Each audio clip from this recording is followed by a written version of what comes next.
Hello students, कैसे हैं आप सब। आई होप आप सब अच्छे होंगे और आपको और अच्छा बनाने के लिए आज मैं आपके पास लेकर आया हूं। तो हमारा जनवरी 2021 में ऑनलाइन एग्जाम हुआ था। जनवरी 2021 में हमारा जो ऑनलाइन एग्जाम हुआ था का क्वेश्चन पेपर मैं आपके सामने लेकर आया हूं, वो भी विद आंसर। और ये पेपर है आपका paper number 8, cost accounting.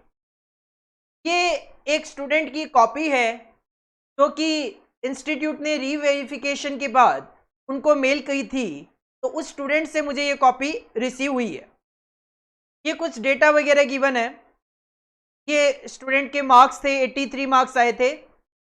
Paper का पैटर्न कुछ इस तरीके से था। जनवरी 2021 में जो पेपर हुआ था कॉस्ट अकाउंटिंग का, पेपर का पैटर्न कुछ इस तरीके से था कि सबसे पहले कॉस्ट अकाउंटिंग के कुछ एमसीक्यू क्वेश्चंस थे, इसमें टोटल 25 मार्क्स के क्वेश्चन थे। तो इनके 21 करेक्ट थे, 4 रॉन्ग थे, अकॉर्डिंगली 21 मार्क्स आए थे। टोटलिटी में 25 मार्क्स का ये क्वेश्चन था। उसके बाद कॉस्ट अकाउंटिंग का ऑब्जेक्टिव 1 करके क्वेश्चन था, जिसमें 8 क्वेश्चन थे, 15 मार्क्स की इसकी वेटेज थी। स्टूडेंट के सारे करेक्ट थे। उसके बाद कॉस्ट अकाउंटिंग चॉइस बेस्ड 1 और कॉस्ट अकाउंटिंग चॉइस बेस्ड 1 इस तरीके से था। तो इन दोनों में से एक क्वेश्चन अटेम्प्ट करना था। तो स्टूडेंट ने सबसे पहले ये जो क्वेश्चन था ये अटेम्प्ट किया। 10 क्वेश्चंस थे, 10 के 10 करेक्ट थे, 15 मार्क्स की इसकी वेटेज थी। तो ये चॉइस में था, तो ये उन्होंने लीव कर दिया था। इसी तरीके से कॉस्ट अकाउंटिंग चॉइस बेस्ड 2 था, इसमें से दोनों में से आपको एक क्वेश्चन अटेम्प्ट करना था। 8 क्वेश्चन टोटलिटी में थे। स्टूडेंट ने 6 करेक्ट किए, 2 गलत हुए इनके, तो इनको 11 मार्क्स मिले थे। वैसे ये टोटल क्वेश्चन 15 मार्क्स का था। इसके बाद कॉस्ट अकाउंटिंग ऑब्जेक्टिव 2 करके एक क्वेश्चन था। 8 क्वेश्चन टोटलिटी में इसमें रखे गए थे, तो 7 करेक्ट थे स्टूडेंट के, एक गलत था, अकॉर्डिंगली 13 मार्क्स इनको मिले थे। 2 नंबर का एक क्वेश्चन गलत हो गया था। फिर एक कॉस्ट अकाउंटिंग चॉइस बेस्ड 3 था, तो इन दोनों में से हमें एक क्वेश्चन अटेम्प्ट करना था। 8 क्वेश्चन थे इसमें, बच्चे ने ये वाला अटेम्प्ट नहीं करा था, सेकंड वाला अटेम्प्ट किया था। 4 उनके करेक्ट थे, 4 रॉन्ग थे, अकॉर्डिंगली 8 नंबर इनके आए थे। टोटल मार्क्स इनके 83 थे। ये तो जस्ट एक पैटर्न था कि एग्जाम का पैटर्न क्या था। सर पहला एमसीक्यू क्वेश्चन था, देन एक ऑब्जेक्टिव टाइप क्वेश्चन रखा गया, देन एक चॉइस यहाँ पे थी, एक चॉइस यहाँ पे थी और एक चॉइस यहाँ पे थी। इस तरीके से ये पेपर का पैटर्न रखा गया था। सर क्वेश्चंस क्या थे पेपर में, वो भी मेरे पास है, यहाँ पे आ जाते हैं। सबसे पहला क्वेश्चन था हमारा चूज द, सबसे पहला क्वेश्चन था हमारे पास choose the most appropriate one from the given following alternative. और हर एक क्वेश्चन की वेटेज एक एक नंबर की थी। इसके अंदर मैं बात करूं तो इन्होंने हमें कितने क्वेश्चन दिए थे, ई का मतलब ये प्रॉब्लम था। इसके अंदर इन्होंने हमें क्वेश्चन दिए थे टोटलिटी में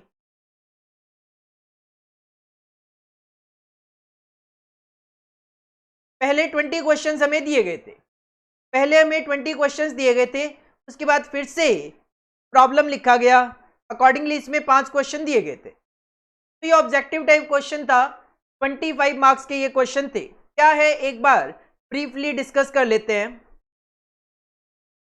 क्वेश्चन नंबर 1 था cost which are incurred in the past, वो कॉस्ट जो कि पास्ट में इनकर होती है and not relevant for the decision making to the particular decision making problem being considered are known as. अगर आपने स्टडी नोट नंबर 1 पढ़ा हुआ होगा, इंट्रोडक्शन टू कॉस्ट अकाउंटिंग, और उसमें भी part number 3 classification of cost, तो वहां पे आपने पढ़ा होगा कि संक कॉस्ट वो कॉस्ट होती है जो कि डिसीजन मेकिंग के लिए रेलिवेंट नहीं होती और जो कि पास्ट में इनकर होती है। तो इसका आंसर ए है। सजेस्टेड आंसर के साथ है ये मेरे पास, तो इसमें ऑलरेडी मैंने टिक कर रखा है आंसर्स। इसके बाद cost units of professional service. Professional service के केस में कॉस्ट यूनिट क्या अप्लाई होती है सर, आवर्स बेसिस पे चार्ज किए जाते हैं। तो आंसर होगा इसका C, chargeable hours. Chargeable hours. Brief discussion कर रहा हूं मैं, डिटेल में डिस्कशन नहीं कर रहा। मेन पर्पज है आपके सामने वो पैटर्न लेकर आना जो जनवरी 2021 में हुआ था, और एक अभी तक आप सबके पास क्वेश्चन पेपर नहीं है तो वो क्वेश्चन पेपर आपके सामने लेकर आना। क्वेश्चन नंबर 3 था motion and time study is conducted by the engineering department. Motion and time study कौन सा डिपार्टमेंट कंडक्ट करता है? टाइम कीपिंग, पर्सनल, पेरोल या engineering? Sir engineering department. Then चौथा क्वेश्चन था SB limited producing product CEMO provides the following information: royalty paid on sale 90,000, software development charges related to product 20,000, और question की requirement थी direct expenses will be, option given थे। हमें पता है कि जो डायरेक्ट एक्सपेंस है उस पे कॉस्ट अकाउंटिंग स्टैंडर्ड 10 अप्लाई होता है। कॉस्ट अकाउंटिंग स्टैंडर्ड 10 है डायरेक्ट एक्सपेंसेस का, जिसमें रॉयल्टी पेड भी कवर्ड होती है और software development charges related to product भी कवर होते हैं। सिंपली आप दोनों फिगर को ऐड करना था आपने और आपका आंसर 1,10,000 रुपए होता। क्वेश्चन नंबर 5 था which of the following cost accounting standards deal with the principles and methods of determining the cost of service cost centre. Service cost centre का कॉस्ट अकाउंटिंग स्टैंडर्ड कौन सा है? तो that is cost accounting standard 13 है, जो cost of service cost centre के साथ deal करता है। स्टडी नोट नंबर जो 3 है हमारा कॉस्ट अकाउंटिंग स्टैंडर्ड्स का, में सारे के सारे कॉस्ट अकाउंटिंग स्टैंडर्ड्स 1 to लेकर 24 से तक, 1 से लेकर 24 तक नाम गिवन है। तो सिंपली जस्ट आपको नाम के अकॉर्डिंगली बताना था कौन सा कॉस्ट अकाउंटिंग स्टैंडर्ड 13 है। क्वेश्चन नंबर 6 था which of the following production operation would be most likely to employ a process cost system। मतलब इनमें से किस पे प्रोसेस कॉस्ट सिस्टम अप्लाई होता है? अगर आप शिप बिल्डर और एयरक्राफ्ट की बात करोगे तो इस पे अप्लाई होता है आपका job costing. Crude oil refiner है, इस पे प्रोसेस कॉस्टिंग अप्लाई होता है। एडमिनिस्ट्रेटिव कॉस्ट तो एक कॉस्ट दे दी। के बाद नेक्स्ट क्वेश्चन था question number 7 sales for 2 consecutive months of AKRU and company are 3,80,000 and 4,20,000। आपको 2 कॉन्जिक्यूटिव मंथ की सेल बताई गई 3,80,000 and 4,20,000। Similarly the company's net profits for these 2 months are amounted to 24,000 and 40,000 respectively. तो 2 महीनों की आपको sales और 2 महीनों का आपको प्रॉफिट बता दिया गया। There is no change in PV ratio और फिक्स्ड कॉस्ट। क्वेश्चन आपसे केवल और केवल पीवी रेशियो जानना चाह रहा था। अगर आपको पीवी रेशियो के सारे फॉर्मूले याद हो तो पीवी रेशियो का एक फॉर्मूला होता है चेंज इन प्रॉफिट्स, एक फॉर्मूला होता है change in profits divided by change in sales. Normal formula तो कंट्रीब्यूशन अपॉन में सेल्स होता है, बट ये भी एक फॉर्मूला होता है चेंज इन प्रॉफिट अपॉन में चेंज इन सेल्स। और मैं हमेशा नॉर्मली बच्चों को बोलता हूं जब भी आपके पास 2 पीरियड का डेटा गिवन हो तो समझ जाना मार्जिनल कॉस्टिंग के टॉपिक में पीवी रेशियो के लिए यही फॉर्मूला यूज होगा। तो आप देख सकते हो प्रॉफिट में यहां पे 16,000 रुपए का चेंज था और सेल्स में यहां पे 40,000 का चेंज था।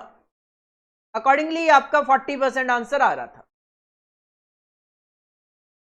That is B, that is B. के बाद नेक्स्ट क्वेश्चन था question number 8 Agni limited made a profit of 18,55,000 during the year ended 31 March 2020 as per financial records. Reconciliation का क्वेश्चन है। कहते हैं एज पर फाइनेंशियल रिकॉर्ड्स 18,55,000 का profit था। If interest received on bank deposit and dividend received were 32,000 and 48,000, what will be the profit as per costing record? तो देखो अगर financial accounting का प्रॉफिट था 18,55,000 तो फाइनेंशियल अकाउंटिंग का जब प्रॉफिट कैलकुलेट होता है तो इंटरेस्ट रिसीव्ड और डिविडेंड रिसीव्ड दोनों इनकम में कंसीडर किए जाते हैं। पर जब आप कॉस्ट अकाउंटिंग अप्लाई करते हो तो ये दोनों ही इनकम कॉस्ट अकाउंटिंग के प्रॉफिट में कवर नहीं होती। इसका मतलब कॉस्ट अकाउंटिंग का जो प्रॉफिट है वो कम दिखाई देगा। इतना सर अगर फाइनेंशियल अकाउंटिंग का 1855 है तो कॉस्ट अकाउंटिंग में ये दोनों ही इनकम कवर नहीं होगी, ये दोनों ही इनकम कवर नहीं होगी। तो अकॉर्डिंगली ये दोनों इनकम लेस कर दोगे तो आपको कॉस्ट अकाउंटिंग का प्रॉफिट पता चल जाएगा, that will 17,75,000, 17,75,000 A will be the answer, 17,75,000 A will be the answer. इसके बाद नेक्स्ट क्वेश्चन था question number 9, in a factory of Swastik limited where standard costing was followed. Standard costing का question है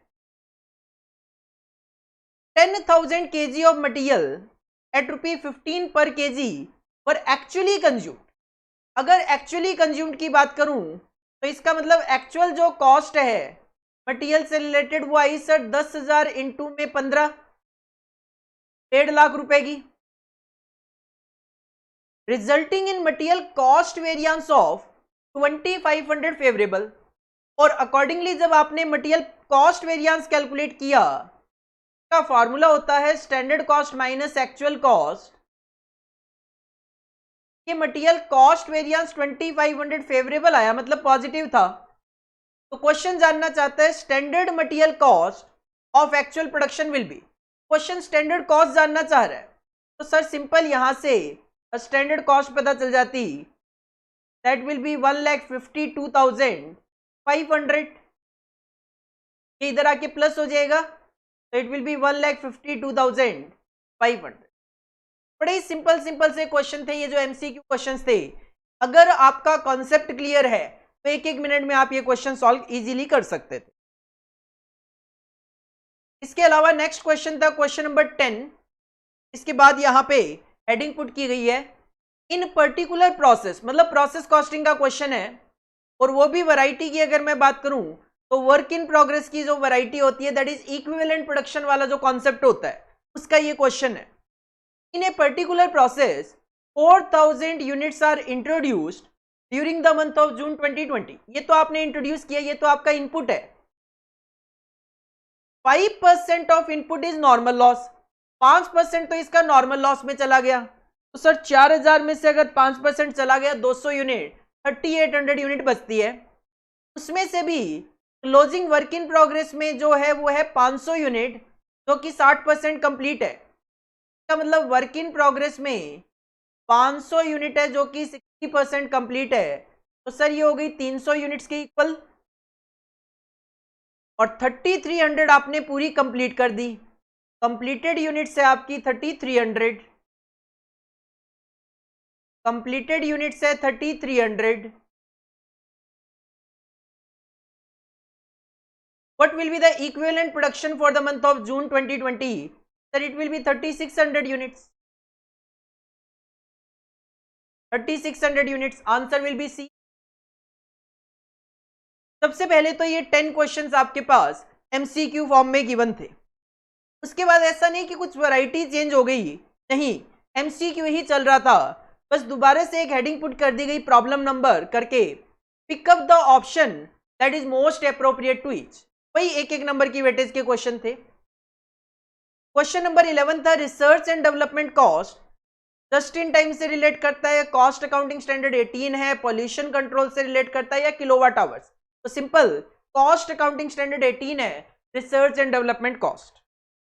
again study note number 3, आपको केवल CS 1 से लेकर 24 तक सारे के सारे नाम याद होने चाहिए। इसके अलावा नेक्स्ट क्वेश्चन नंबर 12 था मार्जिनल कॉस्टिंग में से मार्जिन ऑफ सेफ्टी, क्या ये जस्ट इन टाइम से रिलेट करता है, किलोवाट आवर्स, या फिर टोटल सेल्स में से जब हम ब्रेक इवन पॉइंट की सेल माइनस करते हैं तो ब्रेक मार्जिन ऑफ सेफ्टी आता है CS 18।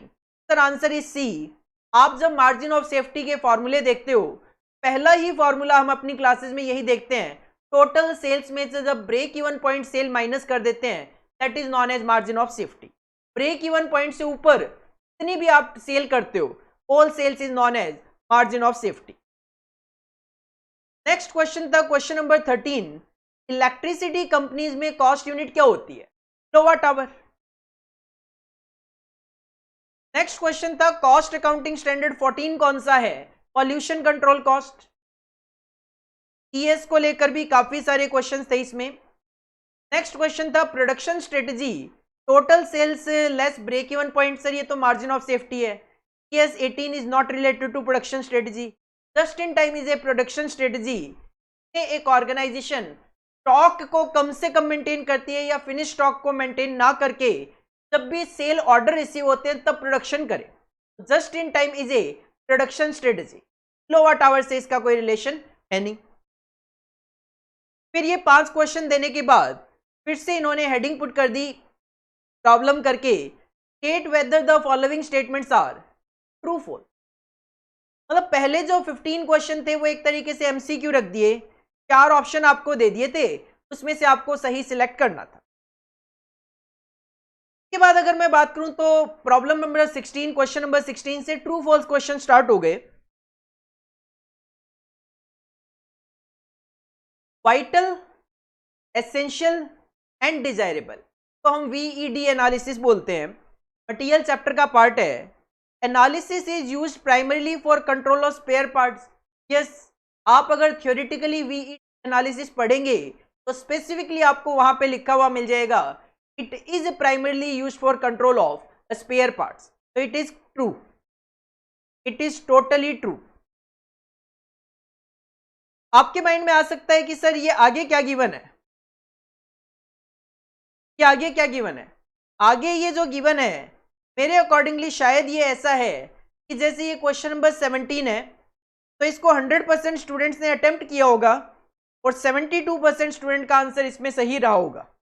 तो इस तरीके से शायद ये आगे लिखा हुआ है। क्वेश्चन नंबर 17 था, fixed budgets are not most suited for fixed expenses. अगर बजट ही फिक्स्ड है तो फिक्स्ड बजट तो नॉर्मली बनाया ही उन्हीं खर्चों के लिए जाता है जो कि नॉर्मली फिक्स्ड रहते हैं। तो ये कहता है नॉट, तो ये फॉल्स हो गया कि fixed budget most suited for fixed expense. This is true, यहां पे नॉट लिखा हुआ है तो फॉल्स हो गया। Next question, question number 18 was cost is a fact, price is a policy. It is true. Cost is a fact, price is policy. Price को determine करना एक पॉलिसी होती है एक ऑर्गेनाइजेशन की, बट कॉस्ट कैलकुलेट करना एक फैक्ट है कि हम चाहते हैं कि फैक्ट के बेसिस पे कॉस्ट कैलकुलेट की जाए और उसके बेसिस पे हमारी जो भी पॉलिसी है उसके अकॉर्डिंगली उसमें प्रॉफिट मार्जिन ऐड करके प्राइस डिसाइड किया जाए। तो cost is a fact and price is a policy. It is totally true statement. Next question number 19 था, cost accounting standard 17 does not deal with cost relating to risk management through derivative. Simple सी मैं बात करूं, risk management through derivative से related as such कोई cost accounting standard हमारे पास नहीं है। कॉस्ट अकाउंटिंग स्टैंडर्ड 17 जो है वो इंटरेस्ट एंड फाइनेंसिंग चार्जेस के साथ डील करता है। तो ये कहता है cost accounting standard 17 does not deal with this one. तो ठीक है, this statement is totally true. Then question number 20 था, margin of safety is equal to PV ratio multiply by sales. जब आप सेल्स को पीवी रेशियो से multiply करते हो तो कंट्रीब्यूशन आ जाता है, और अगर उस कंट्रीब्यूशन में से फिक्स कॉस्ट माइनस कर दूं तो सर ये तो प्रॉफिट आ जाएगा। तो ये जो फॉर्मूला लिखा हुआ है मार्जिन ऑफ सेफ्टी का, this is wrong, this statement is false. इसके बाद फिर से हेडिंग पुट कर दी गई थी, फिर से एमसीक्यू दे दिए गए थे, pick up the option that is most appropriate to each. एक एक नंबर का ये क्वेश्चन था, एमसीक्यू 4 ऑप्शन के साथ। Blank relates to an item where the input has an explicit physical relationship with the output. अगर आप क्लासिफिकेशन ऑफ कॉस्ट में on the basis of decision making जाकर पढ़ेंगे तो engineering cost is the cost which has an explicit physical relationship with the output. Answer will be A. Next question number 22 था, blank deals with the principle and methods of determining the cost of utilities. Cost accounting standard 8 है तो cost of utilities के साथ deal करता है। Next question था practical question number 23, when sales are ₹5 lakh and variable cost 3 lakh तो PV ratio क्या होगा। देखो पीवी रेशियो का सिंपल सा फॉर्मूला होता है कंट्रीब्यूशन अपॉन में सेल्स इनटू 100, और कंट्रीब्यूशन होता है sales minus variable cost. Sir 5 lakh minus 3 lakh, 2 lakh रुपए आपका contribution divide by sales into 100, sir 40% will be the answer. 10 से 20 सेकंड का क्वेश्चन है। Next question number 24, a budget is a or an blank for the desired plan of action. A budget is a blueprint for the desired plan of action. अगर आप definition पढ़ेंगे तो वहां पे आपको देखने को मिल जाएगा, answer will be C. Next question था question number 25, blank is discount allowed to bulk purchase. Bulk purchase के लिए जो डिस्काउंट आपको मिलता है that is known as quantity discount. Quantity discount. तो यहां तक ये जो क्वेश्चन नंबर 25 थे में आप देख सकते हो 20 क्वेश्चंस तो टोटली एमसीक्यू थे 4 ऑप्शंस के साथ, और 5 क्वेश्चन इसमें ट्रू फॉल्स दिए गए थे। इसके बाद आपको क्वेश्चन दिया गया एम्प्लॉय कॉस्ट के टॉपिक में से, जो कि आपके स्टडी मटेरियल का ही क्वेश्चन है, और हम अपने नोट्स में भी ये कवर करके चलते हैं। ये स्टडी मटेरियल का ही आपका क्वेश्चन है, एम्प्लॉय कॉस्ट के टॉपिक में से है, both direct and indirect labours of a department in a factory of Gentech limited are entitled to production bonus in accordance with a group incentive scheme. जो group bonus के questions हम देखते हैं उससे ये क्वेश्चन रिलेट करता है। The outline of which is as follows. कहते हैं कंपनी है जेनटेक लिमिटेड, वहां पे ग्रुप इंसेंटिव स्कीम के अकॉर्डिंगली जो भी एम्प्लॉइज हैं वो प्रोडक्शन बोनस के लिए एंटाइटल्ड होते हैं, और जो भी स्कीम है वो स्कीम कुछ इस तरीके से लिखी गई है। किस तरीके से लिखी गई है सर? पॉइंट नंबर 1 कहता है, for any production in excess of the standard rate fixed at 16,800 tons per month of 28 days। कहते हैं 28 दिन के लिए स्टैंडर्ड फिक्स किया गया 16,800 टन का आउटपुट। अगर इससे ज्यादा प्रोडक्शन होगा तो फिर a general incentive of ₹15 per ton is paid in aggregate.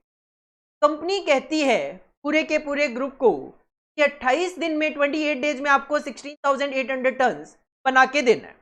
अगर आप इससे ज्यादा बनाते हो तो 15 रुपए पर टन के अकॉर्डिंगली आपको प्रोडक्शन बोनस मिलेगा। The total amount payable to each separate group is determined on the basis of an assumed percentage of such excess production being contributed by it. और कहते हैं जो भी टोटल आपका इंसेंटिव बनेगा इस रेट के अकॉर्डिंगली उसको सेपरेट ग्रुप में डिवाइड कर दिया जाएगा एक अज्यूम्ड परसेंटेज के अकॉर्डिंगली। और वो अज्यूम्ड परसेंटेज क्या है? नेमली 65% direct labour, 15% inspection staff, 12% maintenance staff, 8% supervisory staff. मतलब अगर कोई भी यहाँ पे जनरल बोनस कैलकुलेट होके आएगा तो उसको आपने 4 कैटेगरी में डिवाइड कर देना है। 65% दे देना है डायरेक्ट लेबर को, 15% दे देना है इंस्पेक्शन स्टाफ को, 12% दे देना है मेंटेनेंस स्टाफ को, और 8% दे देना है सुपरवाइजरी स्टाफ को। सेकेंड पॉइंट था, more over if the excess production is more than 20%। अगर एक्सेस प्रोडक्शन 20% से भी ज्यादा हुआ, मतलब आपको बोला जाए 100 यूनिट बनाना, आप बनाते हो 120, तो वो 20% एक्सेस हुआ। लेकिन अगर आप बनाते हो 125 तो वो 25% एडिशनल हो गया। तो ये कहते हैं अगर 20% से भी ज्यादा प्रोडक्शन करते हो अबव द स्टैंडर्ड, वो भी स्टैंडर्ड से, तो डायरेक्ट लेबर ऑल्सो गेट ए स्पेशल बोनस। केवल और केवल डायरेक्ट लेबर वालों को एक स्पेशल बोनस दिया जाएगा 5 रुपए पर टन के accordingly for all production in excess of 120% of standard. मतलब सिंपल लाइन का मतलब कहूं तो स्टैंडर्ड के 120% से भी ज्यादा अगर प्रोडक्शन करते हो तो 120% से ऊपर जो प्रोडक्शन होगा उसके लिए केवल और केवल डायरेक्ट लेबर वालों को 5 रुपए पर टन अलग से बोनस मिलेगा। पॉइंट नंबर 3, इंस्पेक्शन स्टाफ पे लगेगी पेनल्टी। कब? ₹20 पर टन। इसलिए फॉर रिजेक्शन बाय कस्टमर।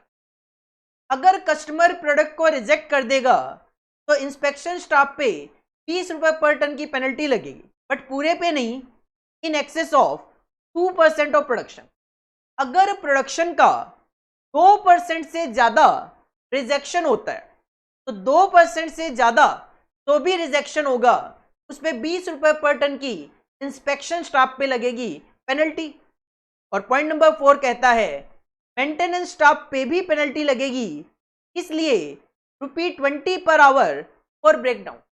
अगर प्रोडक्शन के दौरान हो गई मशीन खराब, ब्रेकडाउन ऑफ मशीनरी हुआ, तो 1 घंटे के लिए 20 रुपए की पेनल्टी पे करनी पड़ेगी मेंटेनेंस स्टाफ को। And the following particulars for the month of September 2020 are. एक पर्टिकुलर मंथ सितंबर 2020 का आपके पास डेटा दिया गया, कहते हैं एक्चुअल में हमने 25 दिन वर्किंग की। अगर ध्यान देना, अगर आपने एक्चुअल में 25 दिन वर्किंग करी है, आपको बोला गया था सर 16,800 टन बनाना है 28 दिन में, तो इसका मतलब 25 दिन में आपको कितना प्रोडक्शन करके देना चाहिए था सर? 25 दिन में हमें प्रोडक्शन करके देना चाहिए था 15,000 टन। सबसे पहले तो यहाँ पे ध्यान देने वाली बात यह है कि आपके लिए स्टैंडर्ड 16,800 नहीं रह गया, कि आपने अगर एक्चुअल में 25 दिन वर्किंग करी तो स्टैंडर्ड को भी तो आप एक्चुअल के अकॉर्डिंगली कन्वर्ट करोगे sir. 15,000 ton will be the standard. Actual में प्रोडक्शन हुआ है 21,000 टन, रिजेक्शन किया कस्टमर ने 500 टन और मशीन का ब्रेकडाउन हुआ 40 घंटे का। क्वेश्चन कहता है based on the above information you are required to answer the below mentioned. 4 question इस क्वेश्चन के बेसिस पे बना दिए गए, हर एक की वेटेज 2-2 नंबर की है। और वो 4 क्वेश्चन क्या है?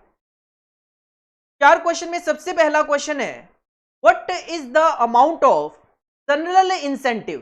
तो पॉइंट नंबर 1 था earned by both direct and indirect labour for the month of सितंबर 2020। मतलब आपको सीधा सीधा जनरल इंसेंटिव बताना है टोटलिटी में कितना, कि डायरेक्ट लेबर और इनडायरेक्ट लेबर दोनों। डायरेक्ट लेबर और इंस्पेक्शन स्टाफ, मेंटेनेंस स्टाफ और सुपरवाइजरी स्टाफ, ये क्या है? सारे के सारे सर्विस डिपार्टमेंट्स हैं। ये क्या हो गए? इनडायरेक्ट लेबर का पार्ट हो गया। तो सबसे पहले तो क्वेश्चन आपसे जनरल इंसेंटिव जानना चाह रहा है, तो क्या आप बहुत इजीली कैलकुलेट कर सकते हो। सर बननी चाहिए थी 15,000 यूनिट्स, 15,000 टन माल, एक्चुअल में बना है 21,000 टन, तो एक्चुअल में 6,000 टन माल ज्यादा बना। और हर एक टन पे क्वेश्चन ने कहा था 15 रुपए पर टन का इंसेंटिव होगा। सर 6,000 इंटू 15, 90,000 रुपए का जनरल इंसेंटिव कैलकुलेट होके आएगा। This is the answer of question number 26। Second, what is the amount of total production bonus including special bonus payable to the direct labour workers. अब आपको question number 27 में केवल और केवल जो डायरेक्ट लेबर है उनका बोनस बताना है, इंक्लूडिंग स्पेशल बोनस। तो सबसे पहले तो आप ये देख लो कि सर पहले पॉइंट के अकॉर्डिंगली डायरेक्ट लेबर का पोर्शन है इसमें 65%। तो जो 90,000 रुपए का जनरल इंसेंटिव है, 90,000 रुपए का जो जनरल इंसेंटिव है 65% है डायरेक्ट लेबर से रिलेटेड। एक तो ये इनको मिलेगा 90,000 का 65%, 58,500। इसके अलावा अगर आपको स्पेशल बोनस कैलकुलेट करना है तो क्वेश्चन ने कहा है कि 120% ऑफ स्टैंडर्ड, 120% ऑफ स्टैंडर्ड। अगर मैं 120% of a standard that is 15,000 का कैलकुलेशन करूं तो सर इसका 120% आता है 18,000। इसका मतलब क्वेश्चन सिंपली कहना चाह रहा है कि 18,000 टन से अगर ज्यादा माल प्रोड्यूस होता है तो डायरेक्ट लेबर को 5 रुपए पर टन का स्पेशल बोनस मिलेगा एक्सेस प्रोडक्शन पे। एक्चुअल में प्रोडक्शन हुआ 21,000, तो एक्सेस कितना हो गया? 3,000। एक्सेस कितना हो गया? 3,000। उसके लिए अगर 5 रुपए मिलेगा तो सर 15,000 रुपए ये मिलेगा, 15,000 रुपए ये मिलेगा। नीचे कैलकुलेशन दिखानी थी मुझे इसकी।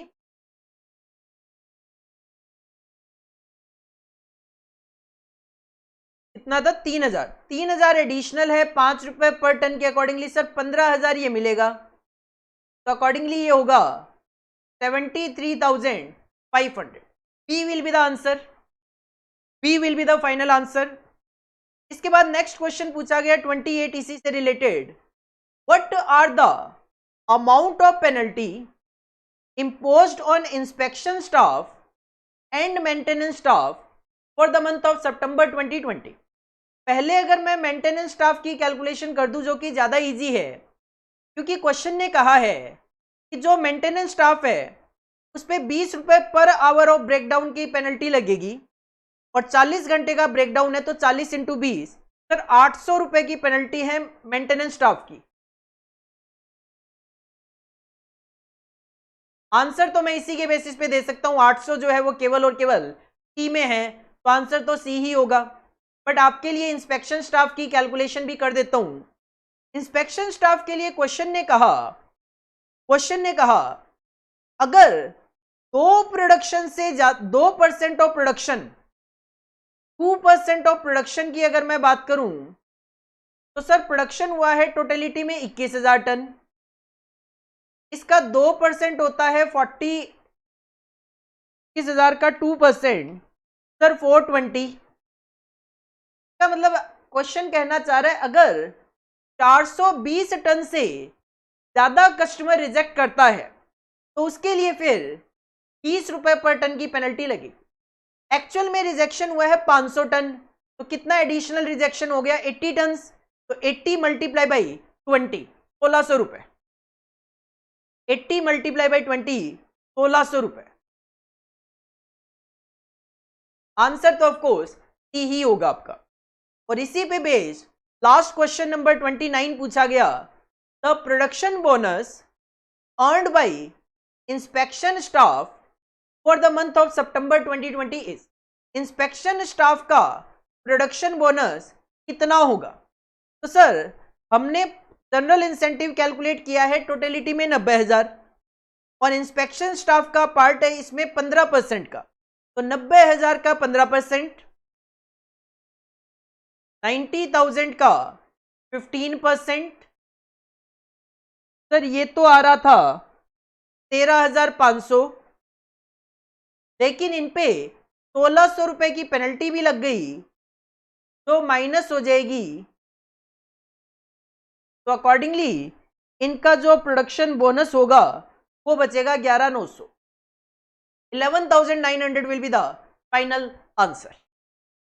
तो इस तरीके से हमें एक क्वेश्चन दिया गया जिसके 4 पॉइंट बना के 4 रिक्वायरमेंट आपसे पूछ ली गई और हर एक रिक्वायरमेंट की वेटेज 2-2 नंबर की थी, तो इस तरीके से 8 नंबर का ये क्वेश्चन फॉर्म किया गया। स्टडी मटेरियल का ही क्वेश्चन है हमारे, हम क्लास में भी ऑलरेडी डिस्कस कर चुके होते हैं। और इस क्वेश्चन को देखो काफी स्टूडेंट्स ने गलत किया, only 39% correct, 45% correct, 58% correct and 38% correct. के बाद नेक्स्ट क्वेश्चन था question number 30, that is related to overhead chapter, और उसमें भी साइमल्टेनियस इक्वेशन मेथड का इन्होंने यहां पे एप्लीकेशन करवाया। क्वेश्चन नंबर 30 देखो, Jeslin limited a manufacturing company has 3 production departments and 2 service department. 3 production department है ऑर्गेनाइजेशन में और 2 सर्विस डिपार्टमेंट्स है। The departmental overhead distribution summary of January 2020 gives the following details. इसका मतलब ये प्राइमरी डिस्ट्रीब्यूशन ऑलरेडी कर चुके थे, तो इन्होंने हमें डिपार्टमेंट वाइज ओवरहेड की डिस्ट्रीब्यूशन समरी बता दी। 3 प्रोडक्शन डिपार्टमेंट है, एमएसटी एक्सपेंस बता दिए, इसका टोटल कर दिया तीनों का। सर्विस डिपार्टमेंट है एक्स और जेड का भी टोटल कर दिया और दोनों डिपार्टमेंट का भी टोटल कर दिया।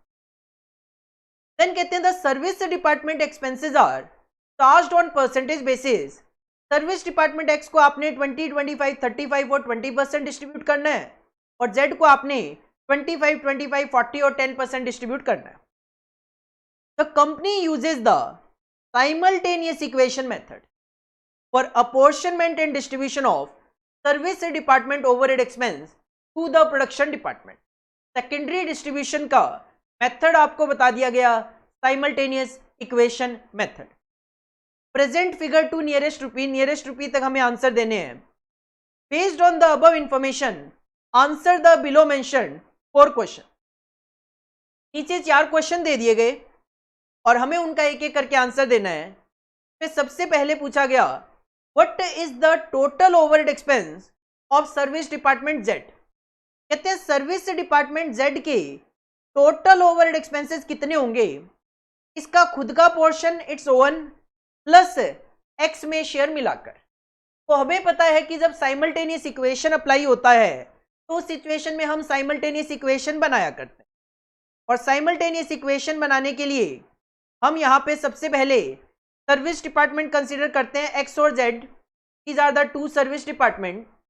सर दोनों के अपने अपने खर्चे गिवन है 4680 एंड 6000, 4680 एंड 6000 के बाद हम प्लस करते हैं, ऐड करते हैं कि x से z में सर्विसेज जा रही है 20%, तो हम z में जाके ऐड कर देते हैं 20% ऑफ x। सिमिलरली z से x में सर्विसेज जा रही है 10%, तो हम x में जाके ऐड कर देते हैं 10% ऑफ z। और इसको सॉल्व कर लेते हैं। x is equal to 4680 plus 0.10, z की वैल्यू रख लेते हैं 6000 plus 0.20x, it will be equal to x is equal to 4680 plus 600 plus 0.02x। Sir यहां से आपको x की वैल्यू फाइंड आउट हो जाएगी, यहां से आपको x की वैल्यू फाइंड आउट हो जाएगी, दैट विल कम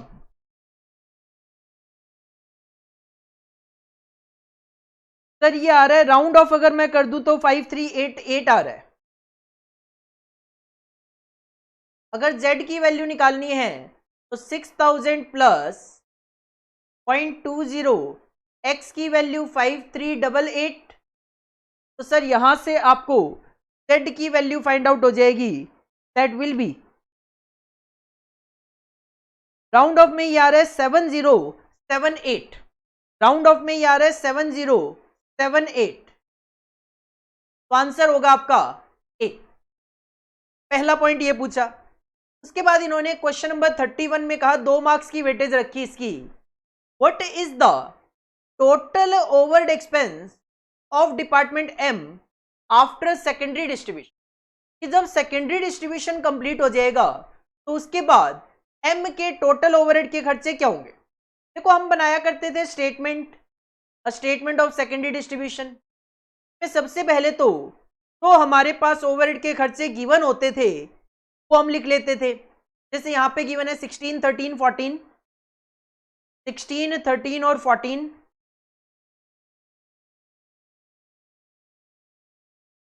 देन हम अपॉर्शनमेंट स्टार्ट करते थे, apportionment of department x and apportionment of department Z. करते हैं अपॉर्शनमेंट एक्स। सर एक्स की वैल्यू निकाली है 5388 और आपने एक्स को एमएसटी सबसे पहले एम पूछा है तो एम का कैलकुलेशन कर लेता हूं। सर 5388 का एम में कितना पोर्शन जाना है 20%, तो 5388 का 20%। सर राउंड ऑफ में 1078 और z की वैल्यू है 7078 और z को डिस्ट्रीब्यूट करना है एम में 25%, तो 7078 का 25%। राउंड ऑफ में आ रहा है सर 1770। टोटल कर लूं मैं इसका,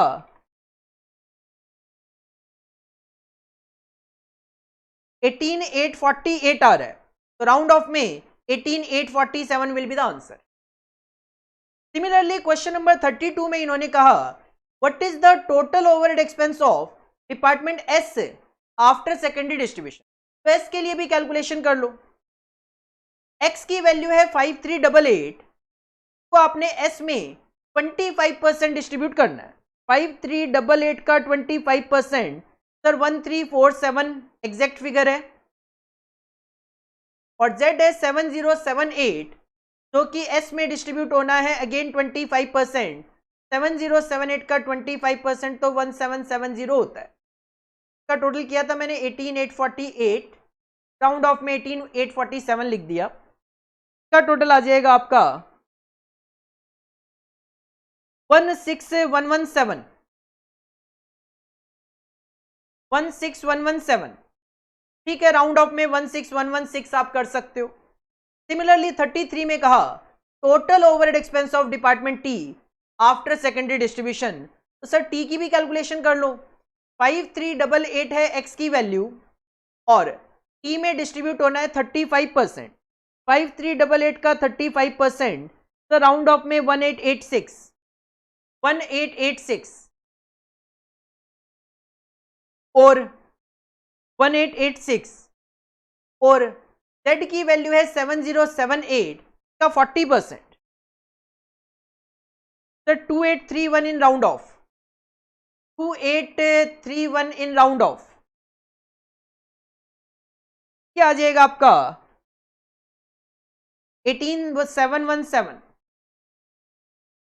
18717। A will be the final answer.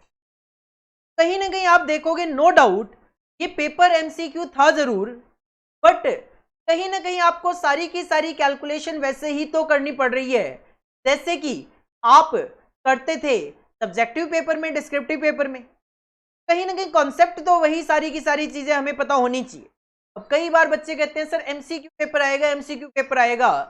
MCQ paper तो आएगा बट सीखना तो अपने को कैलकुलेशन पूरी ही पड़ेगी, बट बस प्रेजेंटेशन ही तो नहीं करनी, पर नाम नहीं लिखना स्टेटमेंट का, प्रॉपर प्रेजेंटेशन देने की जरूरत नहीं है, बट कॉन्सेप्ट तो पूरा चाहिए। कहीं ना कहीं हमें अगर या तो इसी फॉर्मेट में क्वेश्चन करने हो तो ठीक है, या फिर पूरा का पूरा डिस्क्रिप्टिव क्वेश्चन सॉल्व करा हुआ है तो ये क्वेश्चन आपके लिए काफी इजी हो जाते हैं। इसके बाद नेक्स्ट क्वेश्चन जो था क्वेश्चन नंबर 34, वो था related to operating costing, that is service costing से रिलेटेड। नेक्स्ट जो क्वेश्चन था वो था हमारा रिलेटेड टू सर्विस कॉस्टिंग। क्या क्वेश्चन है देखते हैं। Green Inn Limited runs a holiday home, नाम है टेबले। For this it has hired a building at a rent of 12,000 per month along with 5% of total takings। एक कंपनी है तो हॉलीडे होम चलाती है, उसके लिए एक बिल्डिंग किराए पे लिए इन्होंने, का किराया है 12,000 रुपए per month plus 5% of total taking. मतलब जो टोटल रिसिप्ट होगी उसका 5% पे करना है और 12,000 रुपए पर मंथ आपको फिक्स पे करना है।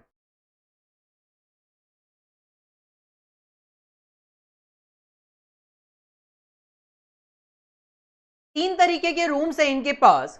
तो it has 3 types of suits for its customers, that is single room, double room and triple room. Following information is extracted from the records of the company.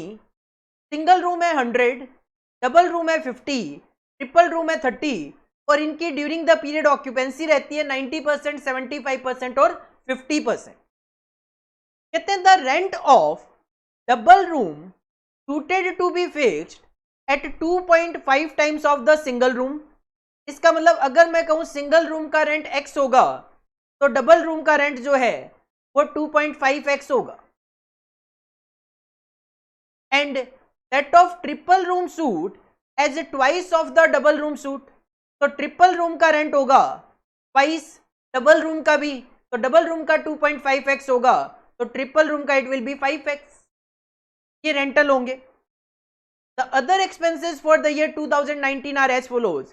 These are some given expenses: salaries of staff, room attendant wages, lighting, heating, power, repair and renovation, laundry charges, interior decoration, furnishing, sundries।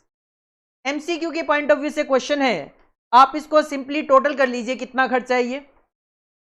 1710 plus 540 plus 258 plus 148 200 plus 88800 plus 228075 plus 96,600, sir इसका total आ रहा है 30,69,675, 30,69,675। साथ में कहते हैं profit कितना चाहिए, provide profit 20% of the total taking, total receipt का 20%। एक साल में 360 दिन आप अज्यूम कर सकते हो for the purpose of calculation. Present figures to the nearest rupee and based on the above information you are required to answer the below mention. 5 question इस एक क्वेश्चन पे बना दिए गए, जिसमें सबसे पहले इन्होंने पूछा the room days occupancy of the holiday home for 2019 is. सबसे पहले तो आपको रूम डेज कैलकुलेट करके देने हैं। सर रूम डेज सिंपल आप कैलकुलेशन कर सकते हो, 100 रूम्स हैं, 90 रूम्स की ऑक्यूपेंसी है और 360 दिन है। 100 इंटू 90% इंटू में 360, ये हो गया आपका सिंगल रूम, फिर डबल और फिर ट्रिपल। डबल रूम्स की मैं बात करूं 50 रूम्स है, 50 रूम्स है, 75% इज द ऑक्यूपेंसी, 360 दिन। रूम डेज कैलकुलेट करने तो रूम्स को डेज से मल्टीप्लाई करना है, सिंपल सी बात है। और 30 ट्रिपल रूम्स हैं, 50% is the occupancy, 30 rooms 50% occupancy, 360 days. करो जरा कैलकुलेशन एंड टोटल। तो 90 इंटू 360 32,400 तो एक आ गया। 50 इंटू 75% इंटू 360 सर 13,500 एक आ गया। एंड 15 इंटू 360 सर 5,400 एक आ गया। टोटल रूम डेज आ जाएंगे आपके 51,300 room days. Answer will be C, simple calculation. इसके बाद second that is next question में इन्होंने कहा 35 में what will be the total cost to be incurred for running the holiday home for the year. Question जानना चाहता है total cost, question जानना चाहता है टोटल कॉस्ट। देखो ये जो कॉस्ट गिवन थी इन सब का तो मैंने टोटल कर ही लिया था। इसके अलावा अगर मैं बात करूं तो इसके अलावा एक 12,000 रुपये पर मंथ का रेंट था, ये है खर्चा पूरे साल का। तो एक तो आप इसमें रेंट ऐड कर लो बिल्डिंग का जो फिक्स है, 12,000 इंटू 12 सर 1,44,000, 1,44,000। के अलावा इन्होंने कहा है 5% ऑफ टोटल टेकिंग भी रेंट का पार्ट होगा। का मतलब इसमें एडिशन होना है 5% ऑफ टेकिंग्स, तब जाके हमें हमारी टोटल कॉस्ट मिलेगी। और उस टोटल कॉस्ट में जब प्रॉफिट मार्जिन ऐड होगा तो आपको टोटल टेकिंग्स मिलेगी। करेक्ट सर, प्रॉफिट है 20% ऑफ टेकिंग, तो इसका मतलब टोटल टेकिंग्स का 20% तो प्रॉफिट है, 5% ये रेंटल है। तो इसका मतलब बाकी जो फिगर है वो बच गई आपकी 75%। अगर मैं 30,69,675 इन सब का टोटल और ये जो रेंट की फिगर है इसका 30,69,675 प्लस 1,44,000 इसका टोटल कर लूं तो सर ये आ रहा है 3213,675। This plus this 3213,675। इसके बाद 5% ऑफ टेकिंग एक खर्चा है और 20% ऑफ टेकिंग एक प्रॉफिट है। तो मतलब ये जो फिगर है that will indicate 75% of taking, क्योंकि 20 ये है और 5 ये है तो बचा हुआ 75% ये फिगर है। तो आप यहां से टेकिंग निकाल सकते हो। सर अगर 3213,675 the 75% of the total taking, 75% of the total taking, तो सर टोटल टेकिंग्स आएगी 42,84,900, 42,84,900 will be the total takings जिसका 5% यहां पे एडिशनल रेंट है, 5% यहां पे एडिशनल रेंट है 214245। तो सर टोटल कॉस्ट आ जाएगी 214245 प्लस 3213675। सर ये आ जाएगा 3427920, 3427920। Answer will be C. C will be the answer of question number 35। Question number 36 कहता है total profit earned by Green Inn Limited for the year will be. तो sir simple आपको करना क्या है, ये जो टोटल टेकिंग है का 20% प्रॉफिट है, तो 4284900 का 20%, 856,980, 856,980 that will be the profit. तो sir answer will be C 856,980। और इसके बाद 37 में कहते हैं what will be the rent of triple room suite per day to be charged by Green Inn Limited. ध्यान देना जरा, क्वेश्चन ट्रिपल रूम जो है उसका एक दिन का रेंट जानना चाह रहा है। हमें यहां पे रूम डेज पता है टोटलिटी में हर एक सूट के, सिंगल, डबल और triple, these are the number of room days. और स्टार्टिंग में ही मैंने आपको क्लियर कर दिया था कि सिंगल रूम का रेंट अगर x है तो डबल रूम का 2.5x होगा, तो ट्रिपल रूम का 5x होगा। तो इसके लिए आप कैलकुलेशन करो जरा। सर अगर सिंगल रूम का रेंट होगा x और नंबर ऑफ रूम डेज है 32,400, तो हमें यहां से x into 32,400 room rent receive होगा सिंगल रूम से, प्लस 2.5x का रूम रेंट है डबल रूम का, और डबल रूम के रूम डेज है 13,500। इतना रेंट हमें रिकवर करना है डबल रूम से। सिमिलरली ट्रिपल रूम का 5x multiply by number of room days 5,400, और ये सारा मिला के जो रेंट होगा वो होगा 42,84,900, 42,84,900। बस इसमें आप पहले तो x कैलकुलेट कर लो।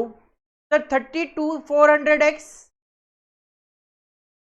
प्लस 13,500 मल्टीप्लाई बाई 2.5, 33,750x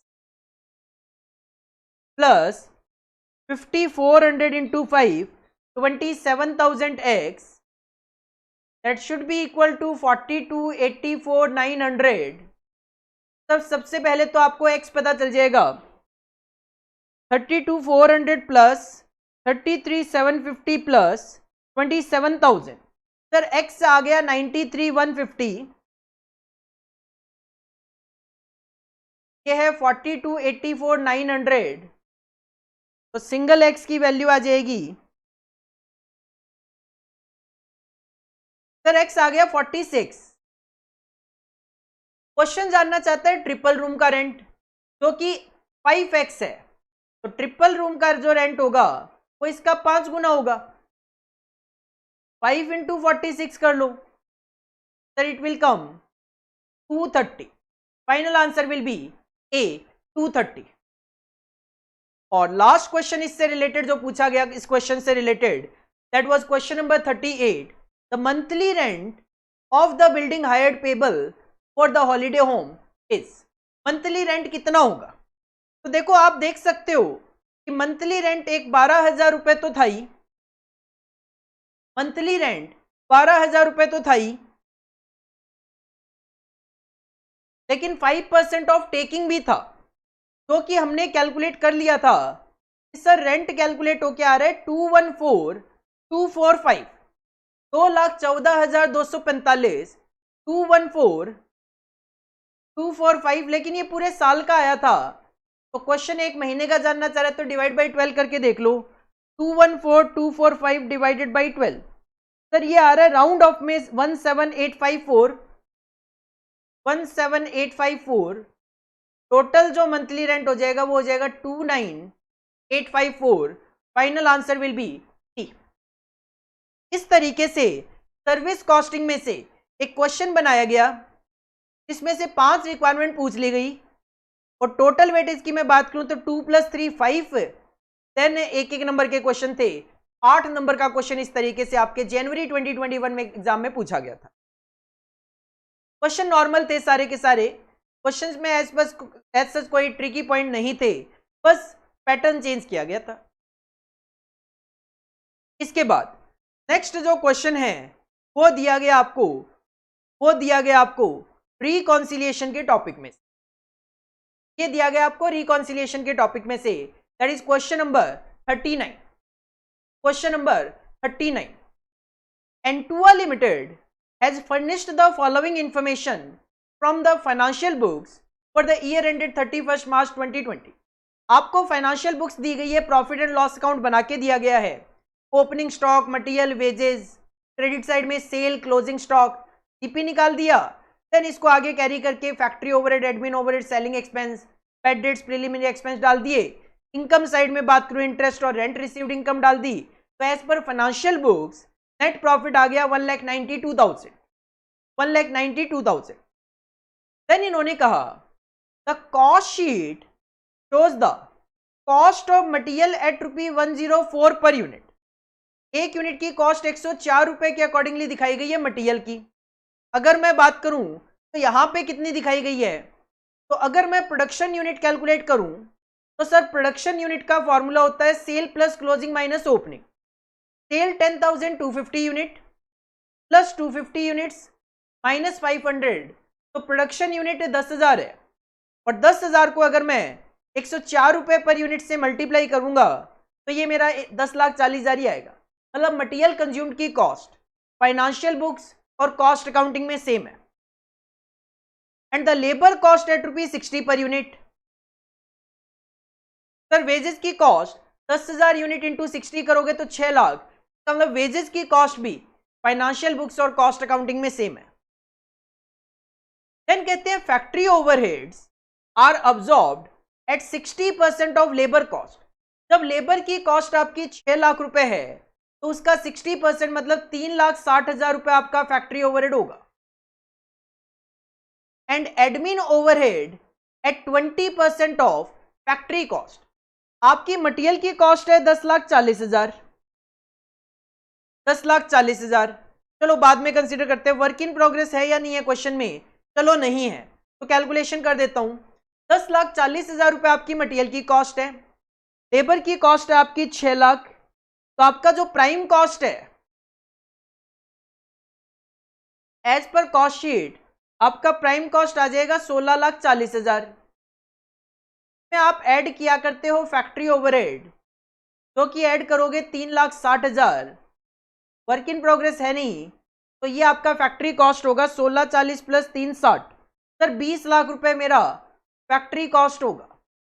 तो 20 लाख रुपए का 20% मतलब 4 लाख रुपए आपका एडमिनिस्ट्रेशन ओवरहेड होगा।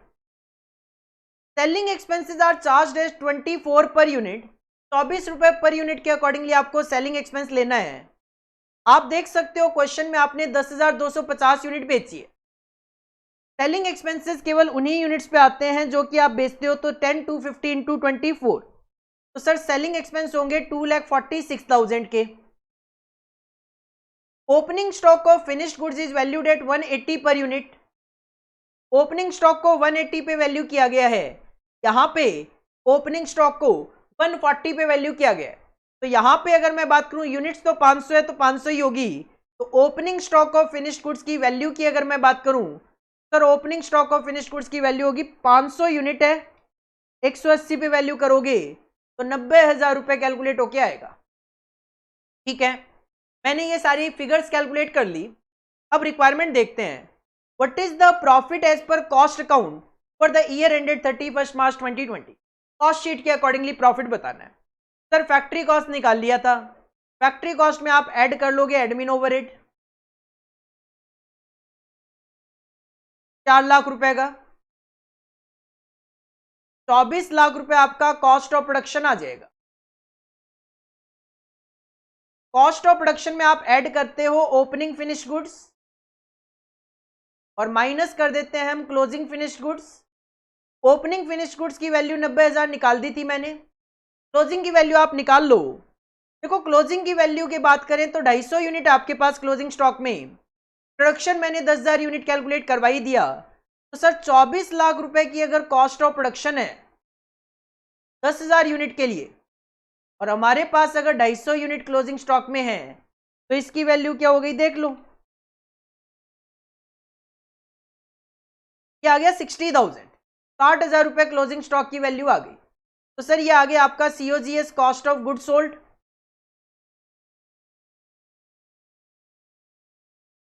कॉस्ट ऑफ गुड सोल्ड आ गया 24,30,000 में आप ऐड कर देंगे सेलिंग एक्सपेंसेस तो मैंने कैलकुलेट कर लिए थे 2,46,000। सर आ गई टोटल कॉस्ट, टोटल कॉस्ट आ गई 26,76,000 और सेल है आपकी 28,70,000। तो टोटल कॉस्ट माइनस कर दिया सर 1,94,000 प्रॉफिट आ रहा है। Answer will be A, 1,94,000 will be the profit. Simple cost sheet का फॉर्मेट बना के देख सकते हो या फिर रफली कैलकुलेशन कर सकते हो। नेक्स्ट इस पे क्वेश्चन नंबर 40 में पूछा गया what is the factory overhead expenses under recovered in cost account for reconciliation statement. Question जानना चाहता है फैक्ट्री ओवरहेड कितना अंडर रिकवर्ड है कॉस्टिंग में। तो सर आप देख सकते हो कॉस्टिंग में तो फैक्ट्री ओवरहेड 3,60,000 लिखा है, जबकि यहां पे 379 है, तो कॉस्टिंग में 19,000 कम है, 19,000 का अंडर अब्जॉर्प्शन है।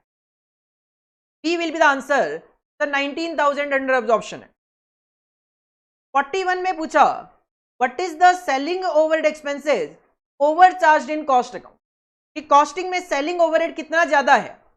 सर सेलिंग ओवरहेड कॉस्टिंग में है 246, फाइनेंशियल में था 220, तो कॉस्टिंग में 26,000 रुपए ज्यादा है, तो answer will B 26,000।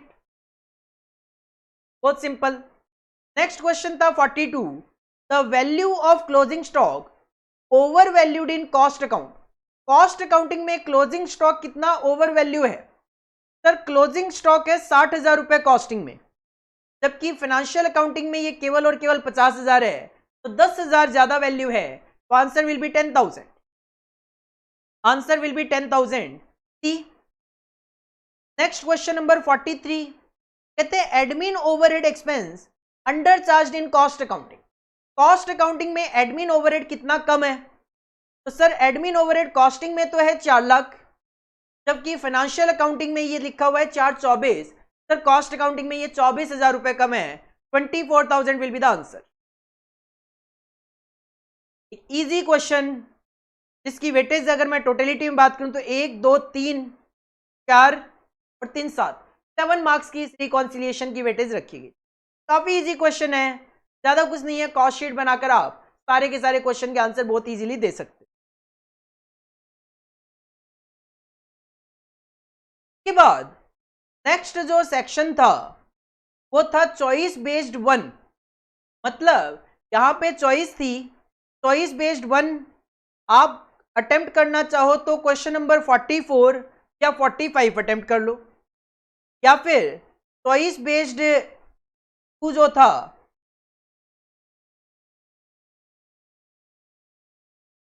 Choice based 1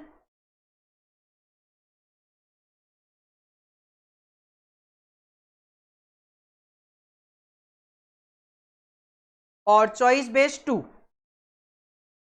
तो इस तरीके से ये क्वेश्चन दिया गया था।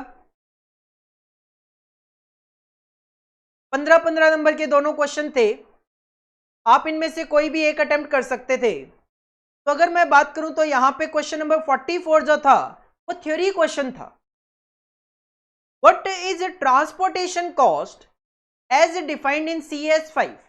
आपको कॉस्ट अकाउंटिंग स्टैंडर्ड 5 पे यहां पे लिखना था, तो कि determination of average cost of transportation का कॉस्ट अकाउंटिंग स्टैंडर्ड होता है, relating to cost accounting standard on determination of average cost of transportation. तो इसके अकॉर्डिंगली ट्रांसपोर्टेशन कॉस्ट क्या होती है और इसके ऑब्जेक्टिव आपको डिफाइन करने थे।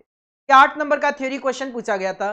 इस स्टूडेंट ने ये अटेम्प्ट नहीं किया। थ्योरी क्वेश्चन था, आपको यहाँ पे थ्योरी लिखनी थी, टाइपिंग क्वेश्चन था एक तरीके से। क्वेश्चन नंबर 45 7 मार्क्स का क्वेश्चन था।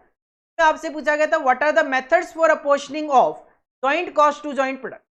जॉइंट कॉस्ट को जॉइंट प्रोडक्ट में डिस्ट्रीब्यूट करने की जो आप मेथड्स वगैरह देखते हो, वो मेथड आपको यहाँ पे मेंशन करनी थी।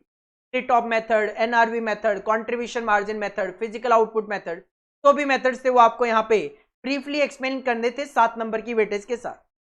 मेरे स्टूडेंट ने ये क्वेश्चन अटेम्प्ट नहीं किया था। इसके बाद ये जो सेक्शन था कॉस्ट अकाउंटिंग चॉइस बेस्ड 2, इसमें 8 क्वेश्चन थे। क्वेश्चन इन सेक्शन 8 क्वेश्चन थे। बच्चे ने 11 नंबर का स्कोर किया था। क्वेश्चन क्या था देखो, क्वेश्चन नंबर 46 क्वेश्चन था, question number 46, S&T limited and BP limited, two companies have decided to merge into one company. ये मार्जिनल कॉस्टिंग का प्लांट मर्ज के केस में जो हम कैलकुलेशन करते हैं वो क्वेश्चन है। The operating details of these two companies are as follows. दो कंपनीज हैं जिसमें से S&T लिमिटेड फिलहाल अगर मैं बात करूं 90% पे काम कर रही है और BP लिमिटेड 60% पे काम करती है। 90% पे 540 लाख की सेल है और 60% पे 300 लाख रुपए की सेल है। वेरिएबल कॉस्ट आती है 396 और 225। फिक्स कॉस्ट तो फिक्स होती ही है 80 और 50 lakh. The proposal is implemented. Merger का जो प्रपोजल है वो मान लेते हैं इंप्लीमेंट हो गया and two companies merge into one, merger हो गया। Based on the above information you are required to answer the below mentioned. 4 question दिए गए थे, इनका आंसर हमें देना था। सबसे पहले तो what is the break even sales, value में बताना था मर्ज होने के बाद। मर्ज होने के बाद अगर आपको ब्रेक इवन सेल्स बतानी थी वो भी वॉल्यूम टर्म्स में, तो सर फॉर्मूला तो वही होगा fixed cost divided by PV ratio. Merge होने के बाद इनकी फिक्स्ड कॉस्ट भी मर्ज हो जाएगी, 130 लाख हो जाएगी, 80 + 50। लेकिन मर्ज होने के बाद का पीवी रेशियो हमें कैलकुलेट करना पड़ता है। और मैंने आपको बताया हुआ है कि जब भी दो कंपनीज मर्ज होती है उसके बाद अगर आपको पीवी रेशियो कैलकुलेट करना हो तो आपको दोनों कंपनीज का डेटा 100% पे लेकर जाना होता है। आपको दोनों कंपनी का डेटा 100% पे लेकर जाना होता है, उसके बाद ही आपको पी रेशियो की कैलकुलेशन करनी होती है। सिंपल सी बात यह है सर, अगर 90% कैपेसिटी पे 540 लाख की सेल है तो 100% पे इट विल बी 600 लैक्स, और अगर 300 लाख की सेल्स है 60% पे तो 500 lakhs will be at 100%। Similarly अगर 396 वेरिएबल कॉस्ट है 90% पे तो सर 100% पे विल बी 440। ये सेल है, ये वेरिएबल कॉस्ट है। और 225 की कॉस्ट है अगर 60% पे तो 100% पे इट विल बी 375। सर ये आ जाएगा 160 कंट्रीब्यूशन और ये आ गया 125, तो टोटल कंट्रीब्यूशन आ गया 285 का और टोटल सेल्स है 1100 की। रेशियो आ जाएगा मर्जर के बाद 285 डिवाइड बाई 1100 इंटू 100। सर ये आ रहा है 25.90909। इस तरीके से आगे तक कहानी चल रही है। 130 डिवाइड बाई 25.90909 अगर मैं करता हूं तो सर ये आ रहा है मेरा 501.75 इन राउंड ऑफ, तो answer will be a 501.75 lakhs. इसके बाद 47 जो क्वेश्चन था वो था the capacity utilization at the break even sales level of the merge company. जब कंपनी मर्ज हो जाएगी तो ब्रेक इवन सेल्स का जो लेवल है वो परसेंटेज टर्म में कितना % कैपेसिटी है। तो इसके लिए आप पहले तो ब्रेक इवन सेल्स का फॉर्मूला अप्लाई कर लेंगे। अप्लाई करने की जरूरत क्या है, निकाल चुके हो आप, इसको पूरा लिख देता हूं यहाँ पे, मैं कैलकुलेशन दिखा दूं। 130 डिवाइडेड बाई पी रेशियो मैंने लिख दिया था 25.90909। सर ये आ गया था 501.75 लाख। ये मेरा ब्रेक इवन पॉइंट आ गया 501 लाख, जबकि मैं टोटल सेल कितनी कर सकता हूं 11 लाख की, तो कितना % आ गया डिवाइडेड बाई 1100 सर ये आ जाएगा 45.61% के अराउंड, 45.61% के अराउंड। सिंपल, आप परसेंटेज टर्म में कैलकुलेशन दिखा रहे हो सर 501.75 हमारा ब्रेक इवन है, जबकि हम टोटल सेल 1100 कर सकते हैं, तो इट इंडिकेट 45.61%। इसी से रिलेटेड नेक्स्ट क्वेश्चन आपसे पूछा गया क्वेश्चन नंबर 48 में, कहते हैं what is the profitability of the merged company at 75% capacity utilize. अगर हम 75% कैपेसिटी यूटिलाइज करें तो what will be the profitability in percentage term. तो सर इसके लिए आप फॉर्मूला अप्लाई किया करते हो, sales is equal to fixed cost plus profit upon में पीवी रेशियो, ये फॉर्मूला अप्लाई हो जाता है। आपकी टोटल सेल हो सकती है 1100, अगर आप 75% यूटिलाइज करेंगे तो 1100 का 75% 825 सेल्स होगी। फिक्स्ड कॉस्ट हो गई आपकी 130 मर्ज होने के बाद। प्रॉफिट मैं यहां से कैलकुलेट करना चाह रहा हूं और पीवी रेशियो हमने कैलकुलेट किया था 25.90909 इन परसेंटेज टर्म। तो सर आपका यहां से प्रॉफिट कैलकुलेट होके आ जाएगा 825 का 25.90909% फ्रैक्शन में निकाला है माइनस 130, तो सर प्रॉफिट आ रहा है मेरा 83.75। प्रॉफिट आ रहा है मेरा 83.75 और मेरी सेल कितनी है 825 लाख की। तो अगर मैं परसेंटेज टर्म में देखूं तो सर 83.75 लाख का प्रॉफिट है 825 लाख की सेल पे, तो इन परसेंटेज टर्म मेरा ये आ रहा है 10.15%। Final answer will be C 10.15%, 10.15%। इसी से related next question, question number 49 पूछा गया, what will be the amount of sales required to earn a profit of 90 lakh. अगर 90 लाख रुपए का हमें प्रॉफिट कमाना हो तो सेल कितनी करें। सर सेम फॉर्मूला यूज कर लो दोबारा से, sales is equal to fix cost plus profit upon में पीवी रेशियो। फिक्स्ड कॉस्ट है 130, प्रॉफिट कमाना चाह रहे हो 90, पीवी रेशियो है 25.90909%। सर आंसर आ जाएगा 220 डिवाइडेड बाई 25.90909, क्या आ जाएगा राउंड ऑफ में 849.13, 849.13। That will be the final answer B.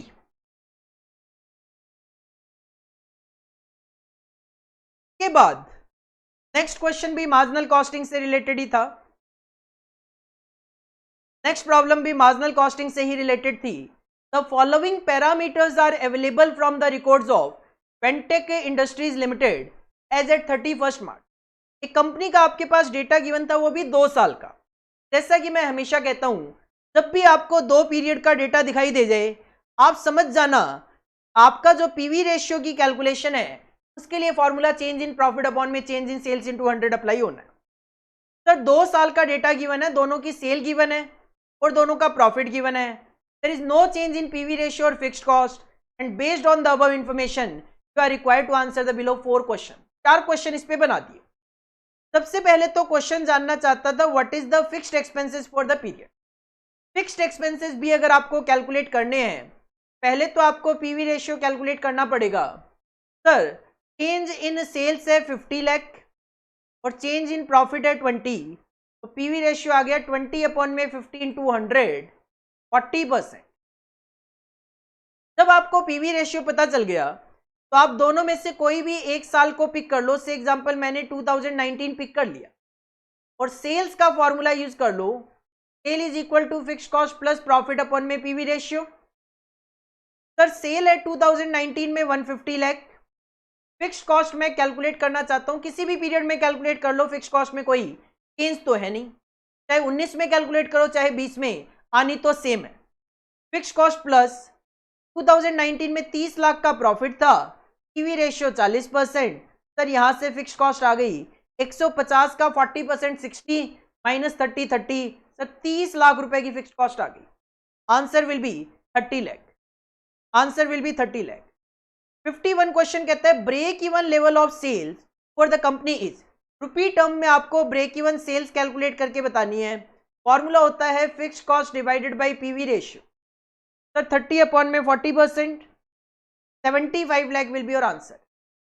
Answer will be A. 52 question में कहा what will be the amount of sales required earn a profit of 90 lakh. Sir sales का formula use कर लो, fixed cost plus profit upon में PV ratio.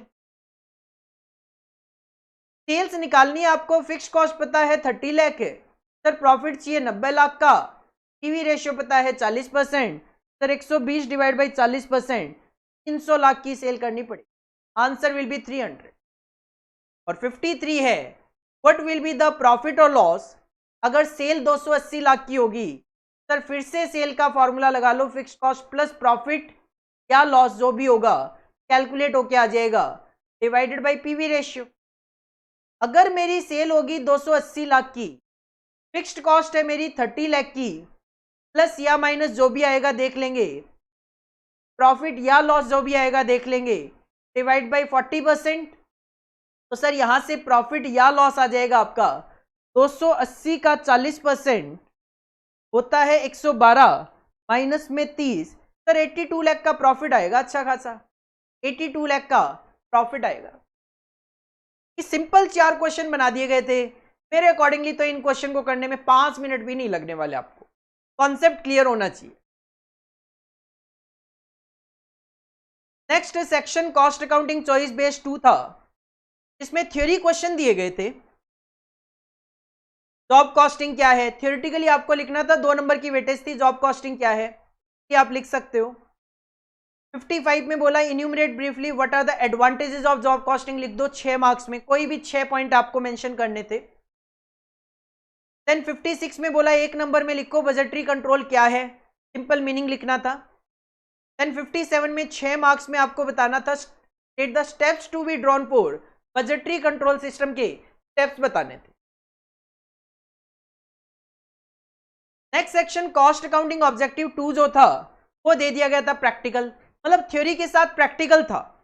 तो अगर आप typing से बचना भी चाहते थे जनवरी 2021 में एग्जाम में तो बच सकते थे, क्योंकि एक थ्योरी के साथ प्रैक्टिकल क्वेश्चन था और उस प्रैक्टिकल क्वेश्चन में एमसीक्यूज थे। नेक्स्ट जो क्वेश्चन रखा गया आपके सामने वो रखा गया स्टैंडर्ड कॉस्टिंग में। नेक्स्ट क्वेश्चन आपके सामने रखा गया था स्टैंडर्ड कॉस्टिंग में से। क्वेश्चन था विनिस enterprises a manufacturing company adopting standard costing furnishes the following information for the last week of May 2020। एक वीक का डेटा है, the standard labour employment and actual labour engaged for a job in the last week of May are as under. कहते 3 तरीके के workers, skilled, semi skilled और unskilled. Standard number of worker हमने सोचे थे 16, 12, 8 होंगे, but actual number of workers 12, 16 और 8 रहे। स्टैंडर्ड वेजेस का रेट बता दिया गया पर आवर और एक्चुअल वेजेस का रेट भी पर आवर आपको बता दिया गया।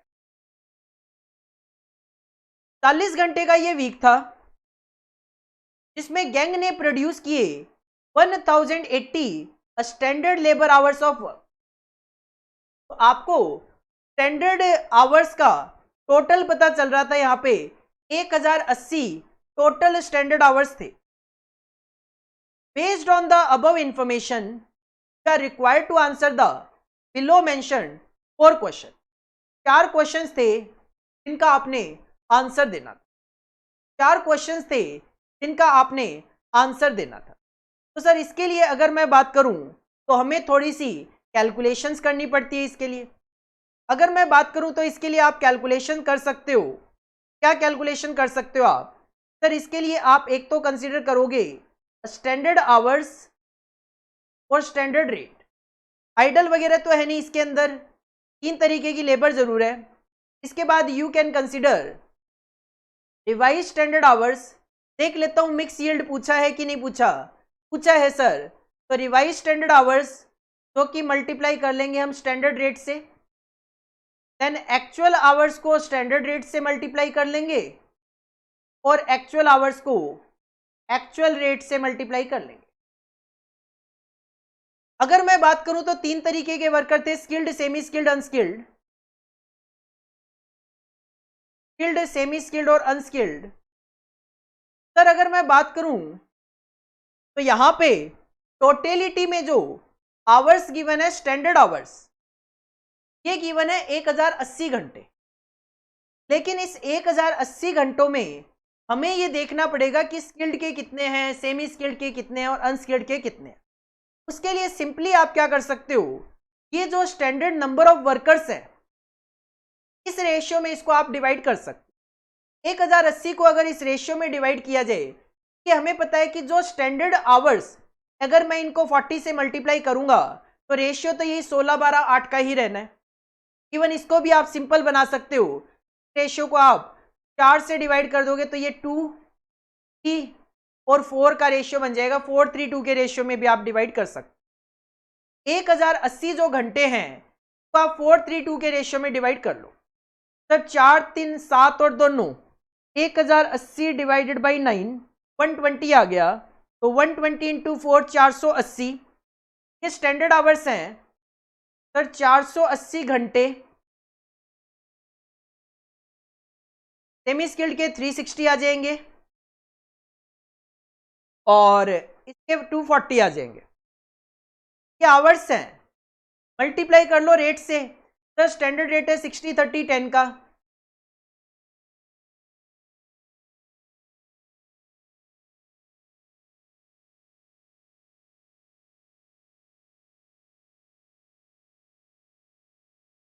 $28,800।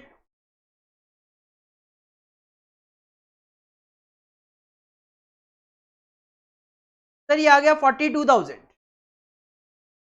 42,000। सिमिलरली अगर आपको रिवाइज्ड स्टैंडर्ड आवर्स कैलकुलेट करने हैं तो रिवाइज्ड स्टैंडर्ड आवर्स क्या होते हैं? तो रिवाइज स्टैंडर्ड आवर्स में तो टोटल एक्चुअल आवर्स होते हैं, उसको स्टैंडर्ड आवर्स के रेशियो में डिवाइड कर लिया जाता है, डिस्ट्रीब्यूट कर लिया जाता है। तो सिंपल सी अगर मैं बात करूं तो टोटल एक्चुअल आवर्स कितने होंगे? सर 12 वर्कर ये हैं, 16 ये हैं, 8 ये हैं। तो टोटल ये जो वर्कर्स हैं ये 12 + 16 + 8, 36 वर्कर्स हैं। 40 घंटे हैं तो मल्टीप्लाई बाई 40, तो इनके टोटल जो आवर्स होंगे वो होंगे 1440। 1440 घंटे टोटलिटी में होंगे एक्चुअल आवर्स। ठीक है, अब इन एक्चुअल आवर्स को मुझे स्टैंडर्ड आवर्स के रेशियो में डिवाइड कर लेना है, डिस्ट्रीब्यूट कर लेना है। और स्टैंडर्ड आवर्स का रेशियो सर 4, 3, 2 का ही होगा। तो 1440 को 4, 3, 2 के रेशियो में बांट लो। 4, 3, 7, 2, 9, 1440 divide by 9 160 multiply by 4 sir 640। ये रिवाइज स्टैंडर्ड आवर्स आ रहे हैं, मल्टीप्लाई स्टैंडर्ड रेट से करेंगे बाद में। ये 480 और ये 320। अमाउंट में कन्वर्ट करने के लिए इनको मल्टीप्लाई बाय रेट करना पड़ेगा आपको, स्टैंडर्ड रेट 60, 30, 10। सर ये आ गया 3200, ये आ गया 14,400, ये आ गया 38,400। टोटल देख लो कितना है, 56,000। 56,000। AHSR एक्चुअल आवर्स को स्टैंडर्ड रेट से मल्टीप्लाई करना होता है। सर एक्चुअल आवर्स की मैं बात करूं, हर एक वर्कर ने 40 घंटे काम किया है। 12 वर्कर अगर 40 घंटे काम करेंगे 480 आवर्स। 16 वर्कर अगर 40 घंटे काम करेंगे 640 आवर्स। 8 वर्कर अगर 40 घंटे काम करेंगे 320 hours. Multiply by standard rate है 60, 30 और 10, मल्टीप्लाई कर लो। सर ये आ गया 3200, 640 इंटू 30 19,200 एंड 480 इंटू 60 28,800 का टोटल कर लो।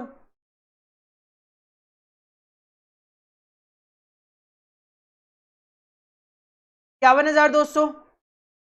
और फाइनली AHAR मतलब एक्चुअल आवर्स को एक्चुअल रेट से मल्टीप्लाई करना है। सर एक्चुअल आवर्स तो ये रहे, ये कॉपी कर लो, 480, 640, 320। अब इनको एक्चुअल रेट से मल्टीप्लाई कर लो। एक्चुअल रेट है 70, 20 एंड 20।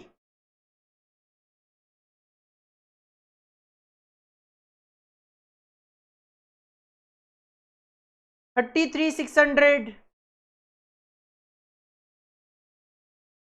12,800, 6,400, टोटल 52,800। सर क्वेश्चन जानना चाहता है labour rate variance. Labour rate variance का फॉर्मूला होता है स्टैंडर्ड रेट माइनस में actual rate multiply by actual hours. इसके अकॉर्डिंगली मैं बात करूं AHSR minus AHAR, standard rate minus actual rate multiply by actual hours. Sir 51,200 minus में 52,800, 1600 adverse answer आएगा, 300 एडवर्स। नेक्स्ट रिक्वायरमेंट है मिक्स वेरिएंस। मिक्स वेरिएंस का formula होता है स्टैंडर्ड आवर्स माइनस में revise standard hours multiply by standard rate. यहां से बात करूं तो SHSR माइनस RSHSR 42,000 माइनस 56,000, 14,000 रुपए एडवर्स, 14,000 रुपए एडवर्स, 14,000 एडवर्स। कहीं ना कहीं कोई कैलकुलेशन मिस्टेक रही होगी, एक बार चेक कर लेते हैं। ओके, मैंने यील्ड वेरिएंस का फॉर्मूला अप्लाई कर दिया। मिक्स वेरिएंस का फॉर्मूला होता है revise standard hours minus actual hours. Sir RSHSR minus AHSR होता है 56,000 माइनस 51,200, क्या आएगा 4800 फेवरेबल। बिल्कुल ठीक है, C will be the answer, 4800 favourable. Sub efficiency variance, sub efficiency is nothing, yield variance को बोलते हैं। अभी अभी हमने कैलकुलेट किया 14,000 एडवर्स, वो इसका आंसर आ जाएगा 14,000 एडवर्स। लेबर कॉस्ट वेरिएंस, तो लेबर कॉस्ट वेरिएंस होता है SHSR माइनस AHAR 42,000 माइनस में 52,800, तो 10,800 एडवर्स, 10,800 एडवर्स। ये डेटा प्रिपेयर करने के बाद तो कैलकुलेशन करना काफी ज्यादा आपके लिए इजी हो जाता है। Next question, question number 62। काई construction limited undertook a contract for construction of large building complex. The construction work commenced on 1st April 19 and the following data are available for the year ended 31st March 20। मतलब exact एक साल का आपके पास data available है। सारी की सारी figures thousands में है।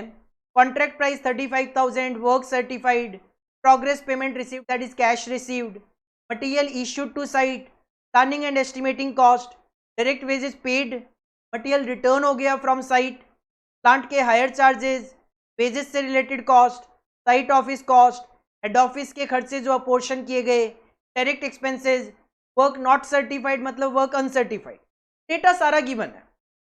The contractors own a plant which originally cost 20 lakhs has been continuously used in this contract throughout the year। 20 lakh रुपए का एक प्लांट खरीदा और उसको पूरे साल यहाँ पे यूज किया गया। The residual value of the plant after 5 years of the life is 5 lakh रुपए इसकी स्क्रैप वैल्यू होगी 5 साल के बाद। और स्ट्रेट लाइन मेथड के अकॉर्डिंगली हम इजीली डेप्रिसिएशन कैलकुलेट कर सकते हैं।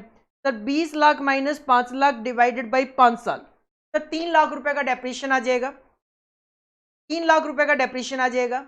As on 31st March 2020 at the end direct wages due and payable amounted 2,70,000।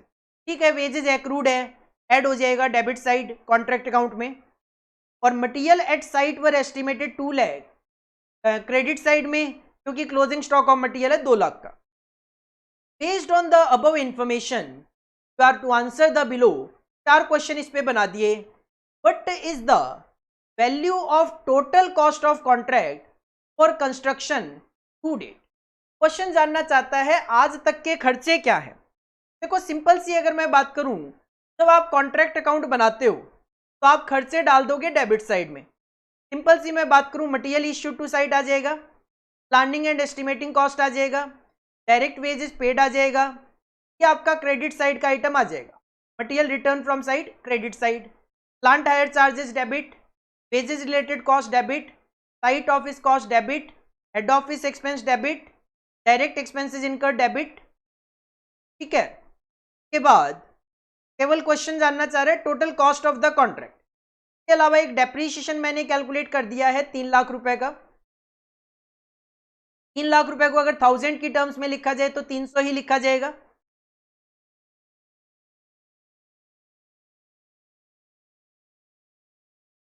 के अलावा एक क्रेडिट साइड में 2 लाख रुपए और एक डेबिट साइड में वेजेस एक्रूड है 2,70,000 रुपए। एक वेजेस एक्रूड है 2,70,000 रुपए। तो अगर मैं कॉस्ट कैलकुलेट करने की कोशिश करूं just on calculator, sir add करो 7,500 material issue to site plus 1,000 planning and estimating cost, 4,000 रुपए वेजेस पेड। क्रेडिट साइड का जो आइटम है वो लेस हो जाएगा -250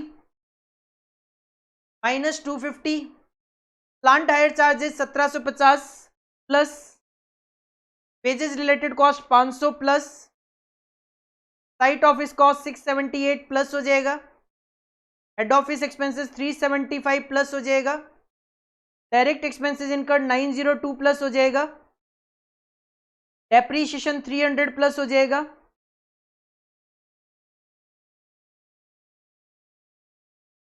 $2,70,270 लिखा जाएगा वो प्लस हो जाएगा, और क्रेडिट साइड में closing stock of material 200 minus हो जाएगा। सर ये मेरा कैलकुलेट होके आ रहा है 16,825। यहां पे जो फिगर्स है वो पूरी गिवन है तो मल्टीप्लाई बाय 1000 इसको कर लूं, सर ये आ रहा है मेरा 1,68,25,000। 1,68,25,000 that will be your total cost. Simple, आपको कोई कैलकुलेशन वगैरह जस्ट कैलकुलेटर पे करनी पड़ेगी, कोई फॉर्मेट वगैरह की यहाँ पे जरूरत नहीं थी। What is the amount of notional profit? तो सर सिंपल आपको कॉस्ट पता चल गई 1,68,25,000। अब इस कॉस्ट को मैं आगे कैरी करके तो वर्क सर्टिफाइड अनसर्टिफाइड में से माइनस कर दूंगा। वर्क सर्टिफाइड की अमाउंट गिवन है 20,000 और अनसर्टिफाइड है 149, तो ये हो गया 20149, वो भी 000 में, और उसमें से माइनस कर दो कॉस्ट तो आपने कैलकुलेट किए 168,25,000। तो नॉशनल प्रॉफिट आ जाएगा मेरा 33,24,000, 33,24,000 रुपए हमारा नॉशनल प्रॉफिट आ जाएगा। सिंपल करना क्या है, work certified plus work uncertified minus total cost. के बाद क्वेश्चन नंबर 24 कहते हैं what amount of profit be transfer to profit and loss account will be shown in the contract account for the year ended March 31, 2020। के लिए आप degree of completion देखो, sir work certified है 20,000, contract का price है 35,000, 20,000 divide by 35,000, sir ये 57% आ रहा है। और हम कहते हैं अगर 50% और मोर है एंड लेस देन 90% है तो उस सिचुएशन में ट्रांसफर टू पीएल का फॉर्मूला अप्लाई होता है 2/3 multiply by notional profit multiply by cash received upon में वर्क सर्टिफाइड। यही फॉर्मूला आप अप्लाई करते हो। आंसर इज यस, 2/3 प्रॉफिट आया 33,24,000 notional profit. As per question आपको प्रोग्रेस पेमेंट रिसीव हो चुका है 15,000, इसके आगे 3,000 भी लग जाएंगे।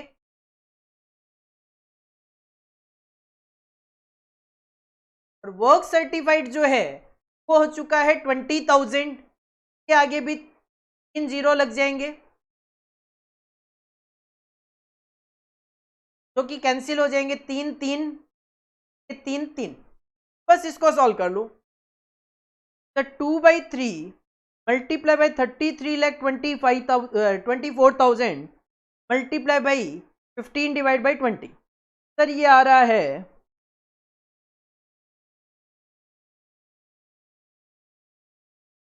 16,62,000 रुपए, 3,62,000। ही विल बी द आंसर। और फाइनली 65 कहता है वर्क इन प्रोग्रेस ईडी shown in the contract account. तो रिजर्व इन डब्ल्यूआईपी आप रखते हो वो कितना होगा? सर डिफरेंस होगा, अगर आपका प्रॉफिट है नॉशनल प्रॉफिट 33,24,000, इसमें से आप 33,24 में से अगर आप 1662 ट्रांसफर कर देंगे प्रॉफिट एंड लॉस अकाउंट में तो बैलेंस भी 1662 बच गया, that will be transfer to WIP account, that is reserve in WIP. This will be the answer of question number 65। This will be the answer of question number 65। इसके बाद section cost accounting standard choice base 3 था। पहले कुछ theory question दिए गए, right. Short note का question था कि जस्ट इन टाइप पे आपको शॉर्ट नोट लिखना है, 5 नंबर की weightage. Objective of cost accounting 5 नंबर की weightage.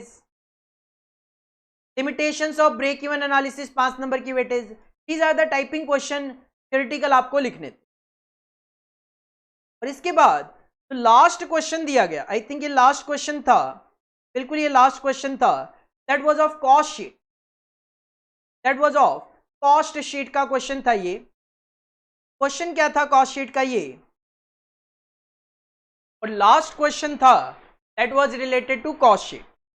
The following details are available from the books of Shubhan limited for the year ending March 31, 2020।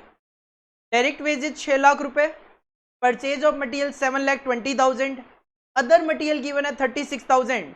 तो परचेज ऑफ मटेरियल के अलावा अगर अदर मटेरियल्स गिवन है that will be the part of factory overheads.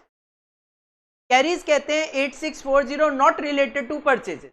Carries तो दो तरीके का होता है, इनवर्ड और आउटवर्ड। तो अगर ये परचेज से रिलेट होता तो इनवर्ड होता, लेकिन ये परचेज से रिलेटेड नहीं है तो कैरीज आउटवर्ड होगा। That will be the part of selling and distribution overhead, selling and distribution overhead. wages of foreman and storekeeper is the part of factory overhead। Other indirect wages भी factory overhead में आता है। Cost of research and experiment भी factory overhead में आता है। Office के manager की salary office and admin overhead में आ जाएगी। एम्प्लॉइज का जो स्टेट इंश्योरेंस है that will be the part of factory overheads. Power fuel and haulage भी फैक्ट्री ओवरहेड में आ जाएगा। Drawing office expenses is the part of factory overhead. Printing and stationery office expense का part होता है। Counting house salary office overhead का part होता है। Sales given है, स्टॉक ओपनिंग गिवन है, raw material work in progress की amount given है, और फिनिश्ड गुड्स का ओपनिंग स्टॉक की यूनिट्स भी गिवन है और अमाउंट भी गिवन है। और क्लोजिंग स्टॉक की बात करें तो raw material work in progress की अमाउंट, बट फिनिश स्टॉक की केवल यूनिट्स गिवन है, अमाउंट हम खुद कैलकुलेट कर लेंगे। इनकम टैक्स आएगा नहीं, डोनेशन आएगा नहीं कॉस्ट शीट में। कहते हैं selling and distribution expenses are to be charge at ₹1 per unit. Selling and distribution expense आपको ₹1 पर यूनिट के अकॉर्डिंगली अलग से लेना है। During the year 1920 units produce किया आपने 96,000 and based on the above information you are to answer the below mention. 4 question दे दिए, हर एक क्वेश्चन 2-2 नंबर का है। क्या रिक्वायरमेंट है सर क्वेश्चन की? पहली रिक्वायरमेंट है what is the amount of total prime cost shown in the cost sheet for the year 1920। तो हमें पता है प्राइम कॉस्ट कैलकुलेट करने के लिए सबसे पहले तो आप opening stock of raw material consider करेंगे 1,20,000। इसमें हम ऐड करते हैं purchases of raw material that is 7,20,000 plus कर लिया, माइनस करते हैं closing stock of raw material minus closing stock of raw material that is closing stock of raw material 133,440। Sir जो कैरीज है वो रिलेटेड टू परचेज नहीं है, तो ठीक है, ये मेरा डायरेक्ट मटेरियल कंज्यूम्ड आ गया। डायरेक्ट मटेरियल कंज्यूम में आप ऐड करोगे डायरेक्ट वेजेज 6 लाख रुपए की, तो ये आ गया 13,06,560, और अलग से कोई डायरेक्ट एक्सपेंस है नहीं, तो बस यही प्राइम कॉस्ट है 13,06,560। That will be the answer, that will be the answer. जब मेरे पास प्राइम कॉस्ट आ गया 13,06,560, तो नेक्स्ट क्वेश्चन है the works cost per unit shown in the cost sheet. Works cost per unit, works cost is nothing, factory cost को बोला जाता है। जब आपने प्राइम कॉस्ट कैलकुलेट कर लिया 13,06,560, तो इसमें आप ऐड करोगे फैक्ट्री ओवरहेड के आइटम्स। सर फैक्ट्री ओवरहेड के आइटम्स में अदर मटेरियल 36,000 ऐड कर लो, इसके अलावा 48,000 wages of foreman and store keeper add कर लो 48,000। इसके बाद अदर इनडायरेक्ट वेजेस 6,000 ऐड कर लो। इसके बाद cost of research and experiment आ जाएगा 30,000। देन एम्प्लॉय स्टेट इंश्योरेंस आ जाएगा 6,000 रुपए का। पावर फ्यूल एंड ऑलेज आ जाएगा 54,000। ड्राइंग ऑफिस एक्सपेंस आ जाएंगे 36,000 के।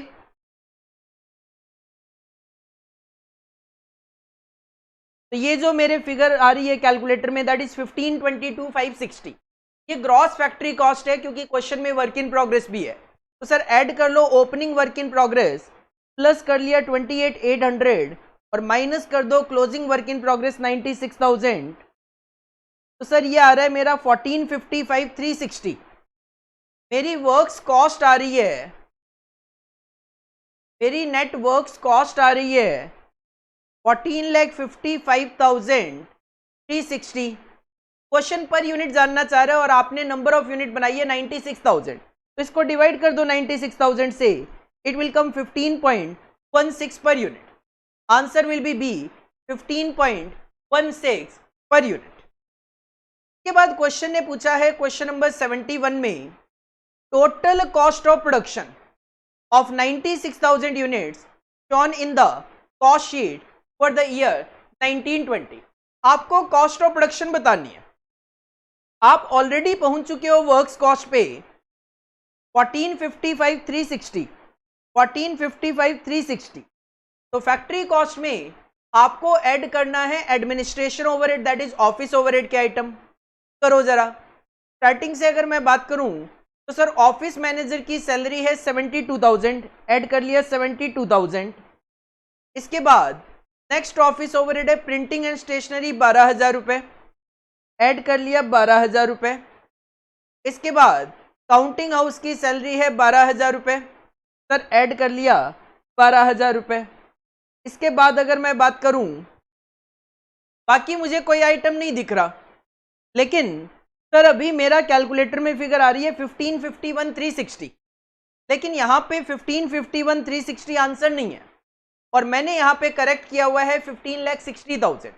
एक्चुअल में ध्यान देना, सेलिंग एंड डिस्ट्रीब्यूशन का खर्चा नीचे भी गिवन है और ऊपर कैरीज को इन्होंने कहा था ये परचेजेस से रिलेटेड नहीं है। तो देखो जब परचेज से रिलेटेड नहीं है तो माइंड में आ सकता है that is related to finished goods distribution, तो आप सेलिंग एंड डिस्ट्रीब्यूशन में डाल सकते हो। बट नीचे अगर सेलिंग एंड डिस्ट्रीब्यूशन अलग से गिवन है तो कैरीज का एक्सपेंस एक और भी नेचर का होता है कि फैक्ट्री से वेयर हाउस में माल भेज जब हम बेचते हैं तो उसके लिए भी कैरीज का खर्चा हो सकता है, और अगर वो खर्चा है तो उस सिचुएशन में वो सेलिंग एंड डिस्ट्रीब्यूशन का पार्ट ना होकर वो आपका ऑफिस ओवरहेड का खर्चा बन जाता है। तो यहाँ पे इस क्वेश्चन के अकॉर्डिंगली ये जो 8640 है, यहाँ पे इस क्वेश्चन के अकॉर्डिंगली ये जो 8640 है ये होगा वो कैरीज का खर्चा तो कि फैक्ट्री से वेयर हाउस में माल भेजने के लिए किया जाता होगा। तो मैं अगर इसमें ऐड करूं 8640 तो सर ये मेरा आंसर 15,60,000 आएगा, 15,60,000 आएगा।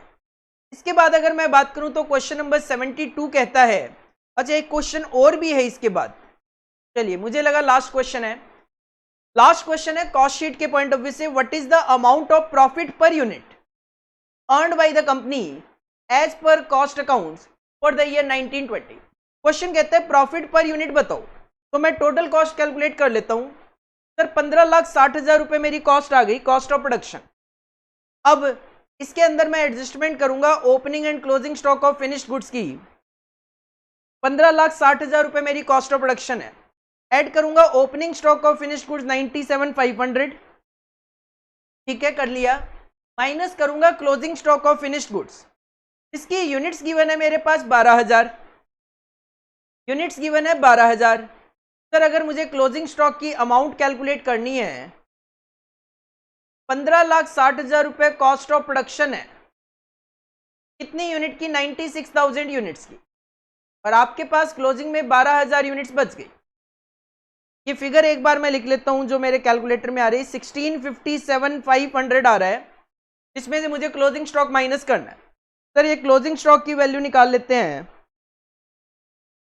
ये आ रहा है 1,95,000, तो इसमें से ये 195 आप लेस कर दोगे तो आपको कॉस्ट ऑफ गुड्स सोल्ड पता चल जाएगा।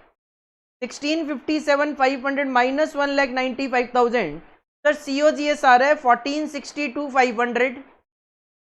COGS में ऐड किया जाता है सेलिंग एंड डिस्ट्रीब्यूशन ओवरहेड, जो कि आपको 1 रुपए पर यूनिट लेना है। सर अगर 1 रुपए पर यूनिट लेना है तो ये जानना जरूरी है कि हमने यूनिट्स बेची कितनी है।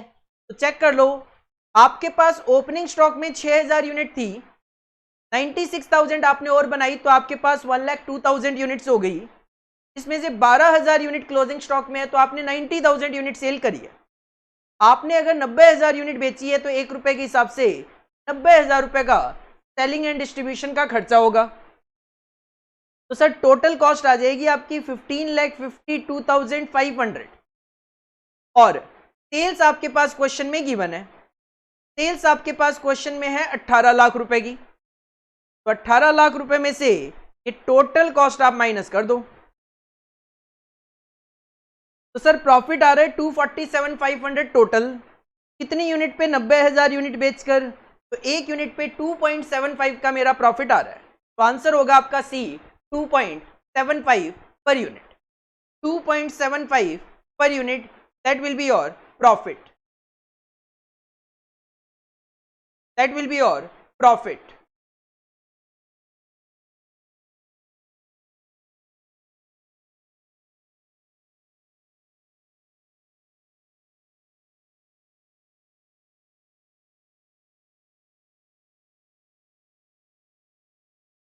ठीक है, 2.75 पर यूनिट प्रॉफिट आ गया। तो ये कॉस्ट शीट का एक क्वेश्चन था।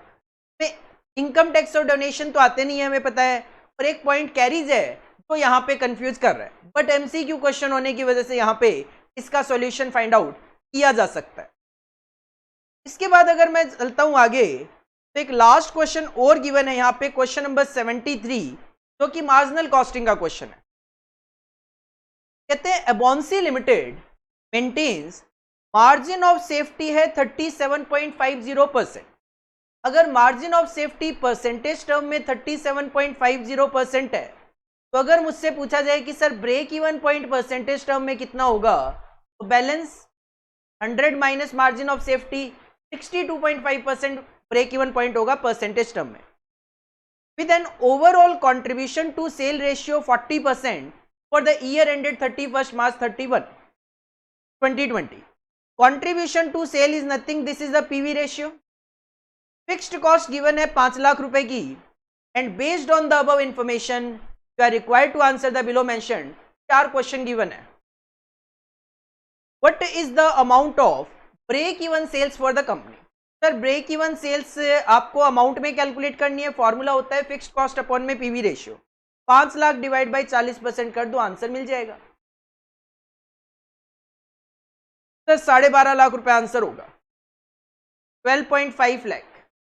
ए विल बी द आंसर, इससे इजी कुछ नहीं हो सकता। क्वेश्चन नंबर 74 कहता है टोटल सेल्स बताओ for the year 1920 will be. अगर आपका ब्रेक इवन सेल्स है 12.5 लाख, जो कि मैंने परसेंटेज टर्म में पहले ही आपको बता दिया सर ये 62.5% है, तो what will be the total sale?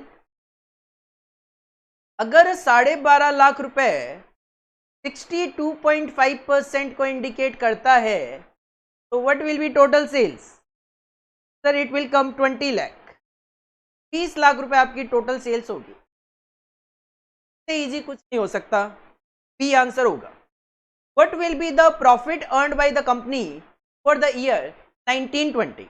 तो सिंपल सी बात यह है कि हमें पता चल गया सेल है मेरी 20 लाख रुपए की, तो सेल्स का फॉर्मूला अगर आप अप्लाई करते हो, sir sale is equal to fixed cost plus profit upon में पीवी रेशियो। तो सर सेल है 20 लाख रुपए की, फिक्स्ड कॉस्ट है 5 लाख रुपए की, प्रॉफिट हम कैलकुलेट करना चाहते हैं, पीवी रेशियो है 40%। सर प्रॉफिट आ गया 20 लाख का 40% 8 लाख माइनस 5 लाख, 3 लाख रुपए आपका प्रॉफिट आ जाएगा। 3 lakh will be your profit. Last question था पेपर का, what will be the new margin of safety कब if the sales volume is increased by 7.5%? अगर सेल्स वॉल्यूम 7.5% से बढ़ जाए तो सिंपल सी बात है, फिर आपकी सेल अभी जो 20 लाख रुपए है वो 7.5% से अगर बढ़ जाएगी तो आपकी सेल हो जाएगी 20 लाख प्लस 7.5%, सर 21,50,000 की सेल हो जाएगी। ब्रेक इवन सेल्स है आपका 12.5 लाख का, और मार्जिन ऑफ सेफ्टी क्या होता है sir? Margin of safety is equal to total sales minus break even sales. अगर आपकी टोटल सेल बढ़ जाएगी तो आपका मार्जिन ऑफ सेफ्टी बढ़ जाएगा। सर 9 लाख रुपए हमारा मार्जिन ऑफ सेफ्टी आ जाएगा। This was the paper given by the ICMAI institute, paper number 8 cost accounting, जो कि आपके जनवरी 2021 में पेपर हुए थे। तो आज का ये जो वीडियो था इसका मेन पर्पज ये था, एक तो आपके सामने अभी तक जो जनवरी 2021 का पेपर नहीं आया वो पेपर लेकर आना, और साथ में उसको सॉल्व भी करवा देना, ताकि आपको उसके सजेस्टेड आंसर भी मेरी तरफ से तो मिल जाए, मेरी तरफ से आपको सॉल्यूशन मिल जाए। बाकी इंस्टीट्यूट के भी यही सॉल्यूशंस हैं जो कि मैंने आपके सामने रखे हैं, बस मैंने अपने पॉइंट ऑफ व्यू से रखे हैं और उन्होंने अपने पॉइंट ऑफ व्यू से, आंसर सारे के सारे सेम हैं, वहीं से देखकर आपको बताए भी गए हैं। इस वीडियो का आप मैक्सिमम टू मैक्सिमम बेनिफिट ले सकते हो कि अभी तक कहीं भी जनवरी 2021 का ना तो हमें पेपर दिखाई दे रहा था और उसके ना सजेस्टेड आंसर दिखाई दे रहे थे। तो आप आने वाली प्रिपरेशन के लिए, आपके आने वाले एग्जाम्स के लिए इस पेपर के जो क्वेश्चंस हैं उसको रेफर कर सकते हो, और एक आपके माइंड में ये भी क्लियर हो जाएगा what was the January 2021 paper और उसके सजेस्टेड आंसर्स क्या है। मैक्सिमम टू मैक्सिमम इसको शेयर करने की कोशिश कीजिए, और अगर हमारा चैनल आपने सब्सक्राइब नहीं किया है तो हमारे चैनल को सब्सक्राइब भी कर लीजिए। Thank you, all the best.